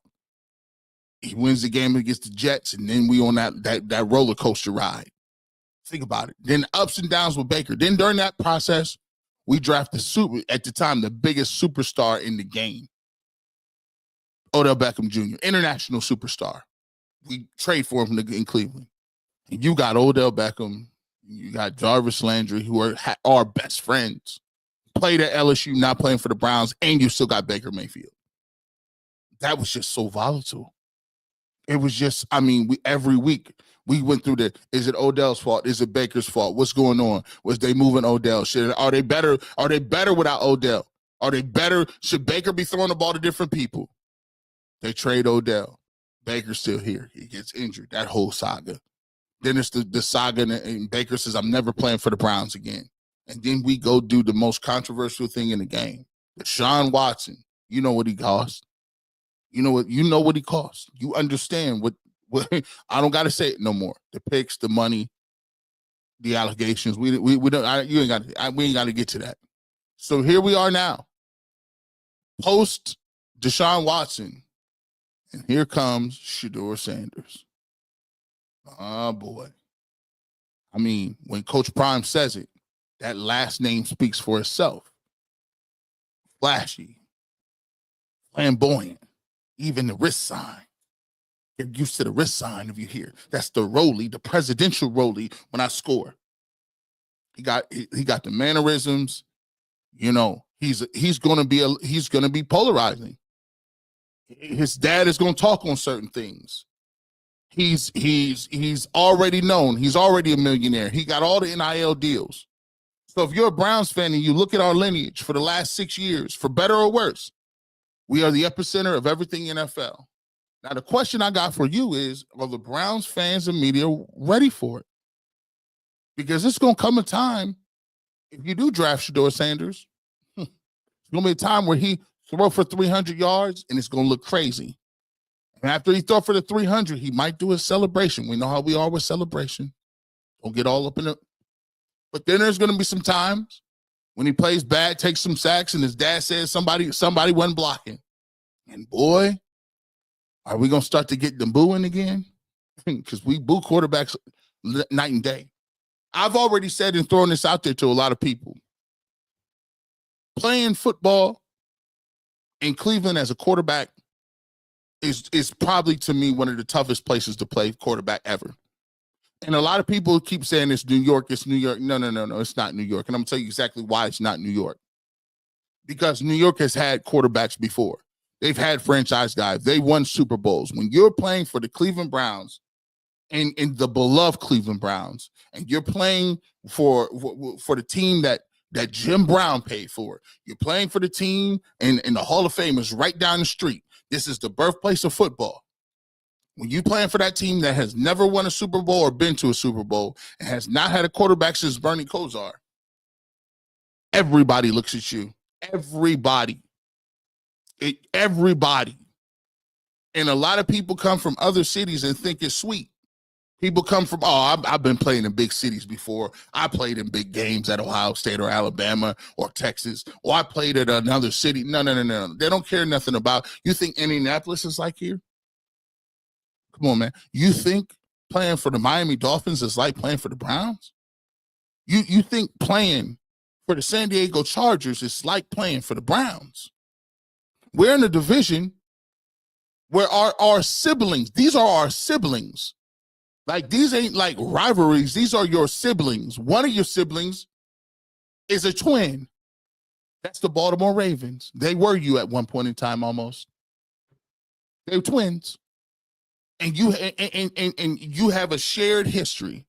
The other guys in the division, the Cincinnati Bengals, y'all got the same father, Paul Brown. They got stadiums named around him from all over the country. Cleveland Browns innovator Paul Brown here first, then goes to Cincinnati. And then you got the Pittsburgh Steelers. That's your hated cousin. That's your hated cousin. Come over, play with all your toys, break them all up. You got to share your food with them. But they always seem to have the better looking stuff. Their parents always seem to get them the best gifts. And you get the leftovers, and the best stuff you get, they break it up. So you playing in a division where everything is looking at you. And Shadeur Sanders is going to come with the cachet already. Are you ready for it? Are you ready for it? Let's get to it. 3,100 people in here, wherever you are. Hit that like button. We appreciate you for staying for 2 hours. Right now, ain't nobody doing this. Like right now, like we got about 15 minutes to go. But I love the fact that all my barbershop people came over here. Wherever you at, if you're a new person, thank you so much. If you're a new subscriber, if you're a new person that's watching on Twitter or Facebook, and you found my content by accident, we want to thank every single one of you 3,100 people in here today.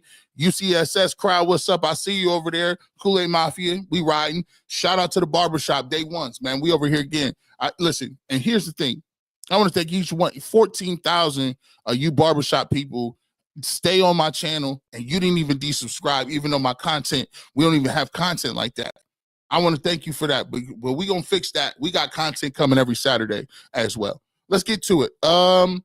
Let's go ahead and get to some of your comments with the Shadeur Sanders. I think he's gaining some steam. I think when these workouts come, you're going to start to see his name mentioned at number 2. And I think the Cleveland Browns actually like him in Kevin Stefanski's system. They can do a lot of things, but I do think that he's going to be a guy you start to hear more and more about. Let's see. Let's get to this. 2 super chats. We're going to read these as well. Rob Cunningham. Rob, shout out to you as well. Rob says, Ben or Richard Simmons, who needs him, can't put the ball in the hole. Here's what I'm going to say. I need him for 2 things. I need him for the Celtics. I need him for size. I need him for passing ability. I need him. He can handle the ball, and I'm going to explore the mismatch. Let me give you this, Rob. Let me see if y'all remember this. When the Cavs was playing, the Golden State Warriors, 2016, came back from 3-1. It was tied at 3-3. Cavs was at home, and before halftime, Dante Jones scored a bucket, got another offensive rebound, and got an and one, and hit the free throw. And like right before halftime, the game was nip and tuck. And Dante Jones came off the bench. Ty Lue put him off the bench, and he made a play. And he ends up getting that and one, those 5 points that put the Cavs in contention, and I think they gave him the lead, pushed the lead up a little bit on him. And little plays like that, a couple of possessions here or there. I'm not asking Ben Simmons to be Ben Simmons frontline layup. I'm that guy. I'm not asking him to do that. I'm asking him to get a key rebound. I'm asking him to get a key assist. I'm asking him to push the fast break and get somebody easy layup.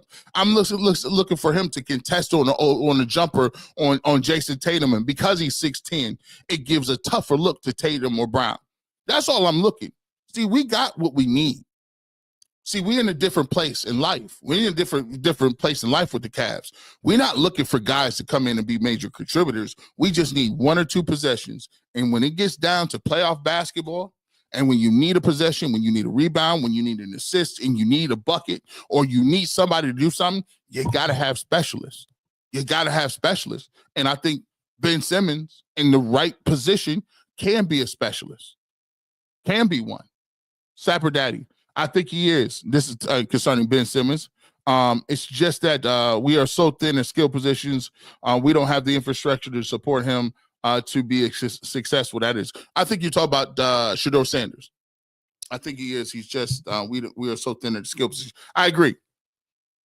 Here's another guy that's is a catch-22 when we're talking about the draft. I think Travis Hunter is a catch-22.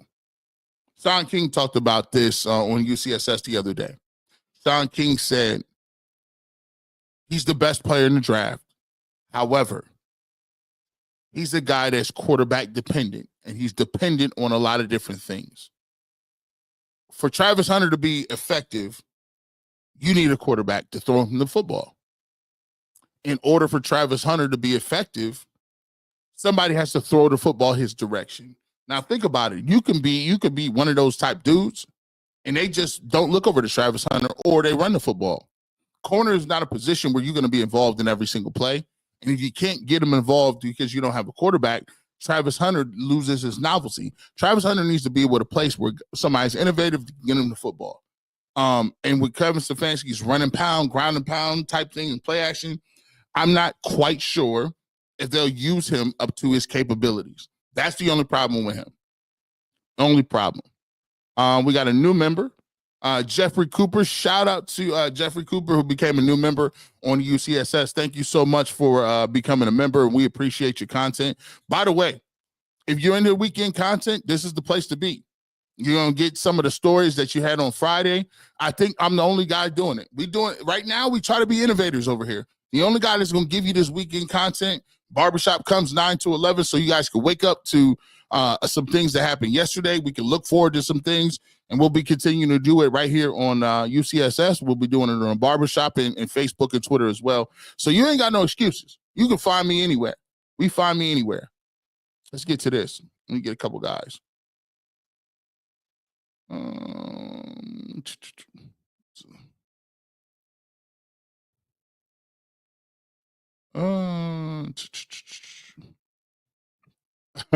Raul Havana says calling the Browns a legitimate franchise is like saying massage therapist is safe around Deshaun Watson. Oh my gosh.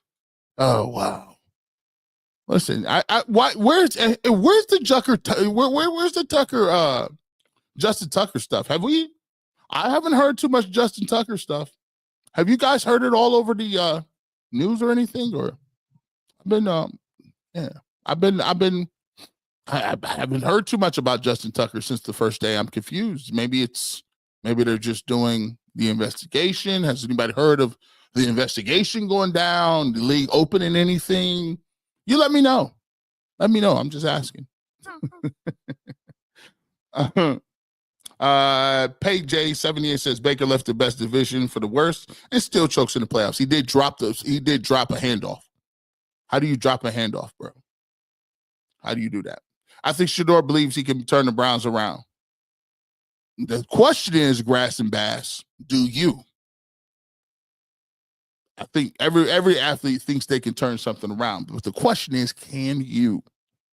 Sanders is mobile in the pocket. I agree with that.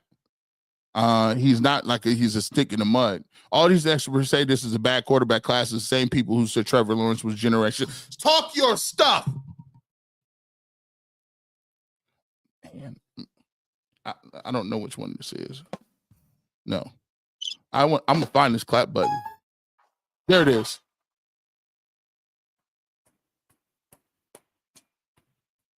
Thank you, my man.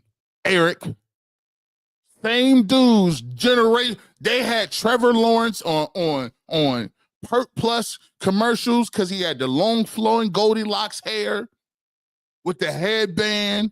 I kept generational talent. The next John Elway, Andrew Luck, move over. Trevor Lawrence is coming. What? Pause. By the way, what? Trevor Lawrence, and then they keep making excuses. To be truthful, Andrew Luck wasn't even generational. Let's keep it a buck. These dudes, by the way, the same people did nobody think Patrick Mahomes was going to be Patrick Mahomes. But these dudes will tell you, these experts, this ain't a good draft class. This is what irks me. Think about it. You got to question people.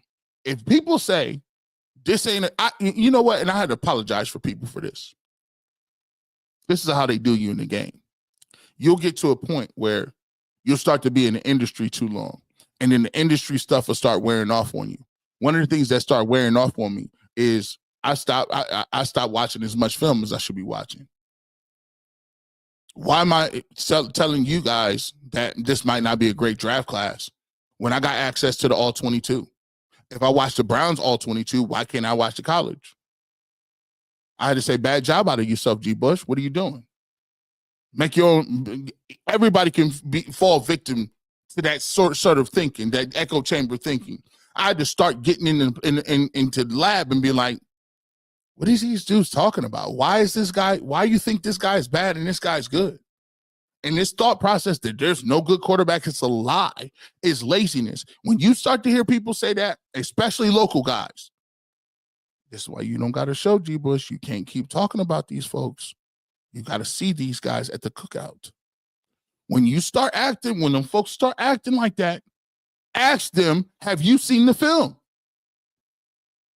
Oh, I don't think Shadeur Sanders is that great. I don't think any two of these guys are great. Did you watch the film, sir? Well, I'm not a draft expert. I just, I'm just going by why would you do that? I don't think scientists do that. In no other business do you just take what somebody else said and just go for it. What are you talking about? Watch the All-22. When I'm watching the All-22, people sitting around talking about, yeah, these guys can't throw, these guys are terrible. But yet still, they want me to lose all my games this year, lose all my games next year for Arch Manning, who they've seen play 1.5 times. It's wild. It is the craziest thing I've ever seen. Arch Manning has not played not one game. Not one game. Remember they said the same thing for Matt Leinart and Jake Locker?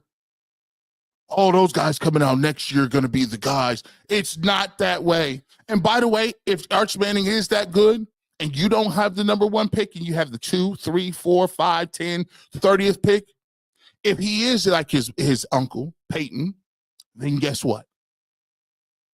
Nobody is trading him. I don't care how many picks you have. They're gonna laugh at your email, send it back with a virus attached that says kick rocks. Why would they trade a generational quarterback? And they obviously need one.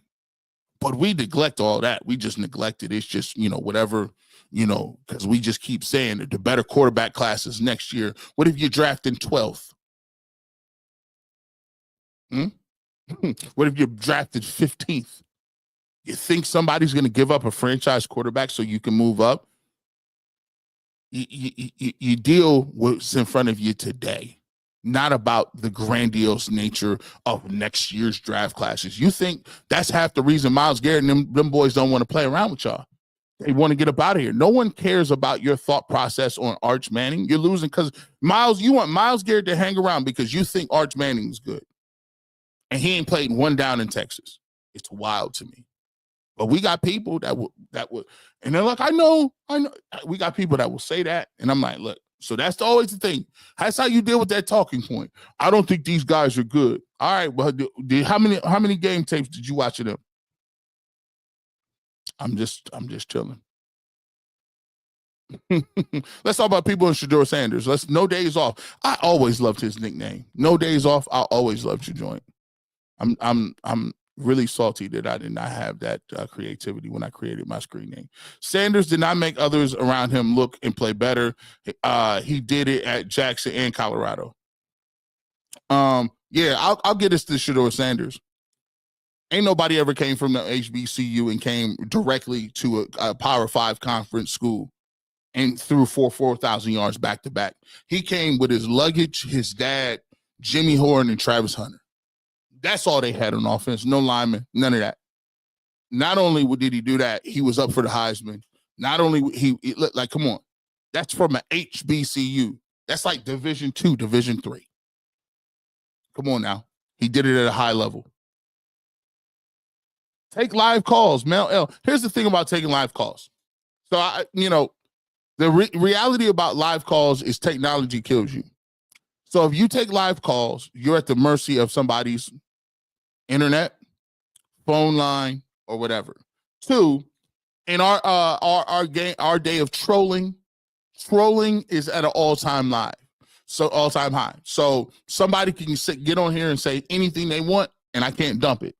And so I could get the stream taken down, I could get my channel banned, all of that. So because I'm streaming in multiple places, I could get banned all at once because some guy wanted to say something stupid on that I can't dump. So unfortunately, if we lived in a different day, or if we were doing something else, I would definitely be able to do live calls. But under investigation, that's just not wise for me to do because it's just too easy for people to say crazy stuff. So that's why I don't take live calls. I do take live chats all the time. We do super chats. We take chats from Twitter, Facebook, whatever, and regular comments as well. Greg OH, is the talent gap between Sanders and guys like Milroe, Gabriel, Dart large enough to pass on Abdul Carter, Travis Hunter, and grab a quarterback in the next round? That is what is going to be the overwhelming arching thing. It's the arching thing for this draft. What is the talent gap? Do the Cleveland Browns believe Travis Hunter or Abdul Carter, who are blue chip guys, are worth passing on in order to take the quarterback? And how good is the quarterback compared to the guys you can take at pick 33? I think that, in general, is what we are looking at in terms of our calls. With that being said, we've reached the end of our 2 hours, boys and girls. But before we go, we always got to do this. We give a roll call. The barbershop is deep in the streets. We got people from multiple continents calling in, hitting us up, always showing love. So as always, as we end our shows, we always end with the roll call. Roll call, what's your name? Where you calling from? And let me know so we can shout you out. Shout out your block, where you're from, your area code, your city, all the above, letter D. And I'm going to start with mine.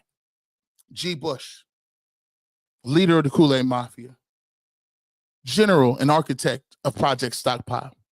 And I always keep the Clippers with me. Canton, Ohio's in the building. 330-216 is in the building. 330-216-234-440 is in the building. As always, Canton, Akron, Cleveland, all my people in there. Where you calling from? Where you looking up at? Let me get to them. Here we go. Hold on. Favorite part of the show. Who's hating? The barbershop. Now that's original. Man, see, this is the listen. Hey, it ain't for everybody. Hey, it's original. Here's how I will say, would that be original? Here's how I will clap back at it. Here's the original. Nobody has their own t-shirts. The Kool-Aid Mafia is 1,000% original. The barbershop has a mascot, a panda. Who has a panda as a mascot? It doesn't make any sense. I created and drew it myself. There is nobody with a championship belt. That is creative as well. Let me see my champion, because I'm champion of all things. Let me get it. Yeah, this is original. Who has a championship belt? Who? Let me do this. Who has a championship belt, my sir? I'm the most original in the game. Yes, you may have heard barbershops before, but when it comes to a cityscape, the barbershop, all this in general, I'm that dude, walking Hall of Famer. Let's get to where you're from. 216 is in the building, man. Tacoma, Washington is in the building. Cell Block D, A-Town, Cincinnati. 216, Dayton is in the building. 937, stand up. Hey, Bobby G, born and raised in 216, currently living in Vegas. Shout out to Vegas out there, my man.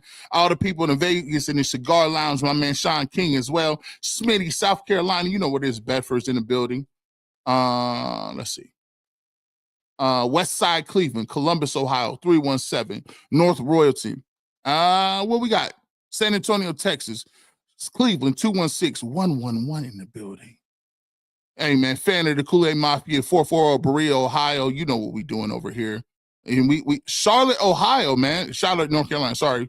By the way, Cleveland Straight, Harvard Avenue, Warrensville. The land is in the building, man. And Massillon, Ohio is in the building. Shout out to the Tigers. They've been balling. They've been beating our tails for the last 3 years. But it's all love where we at. With that being said, you never know where G. Bush is going to be. Radio, television, internet. But if you want the fresh cut on sports, the barbershop is where to get it. And we're going to do it like we always do it. No matter if they trade Myles Garrett, they got the number 2 pick, they're scared to take a quarterback. It's always have a great weekend and go Browns, go Cavs, go Guardian. Peace.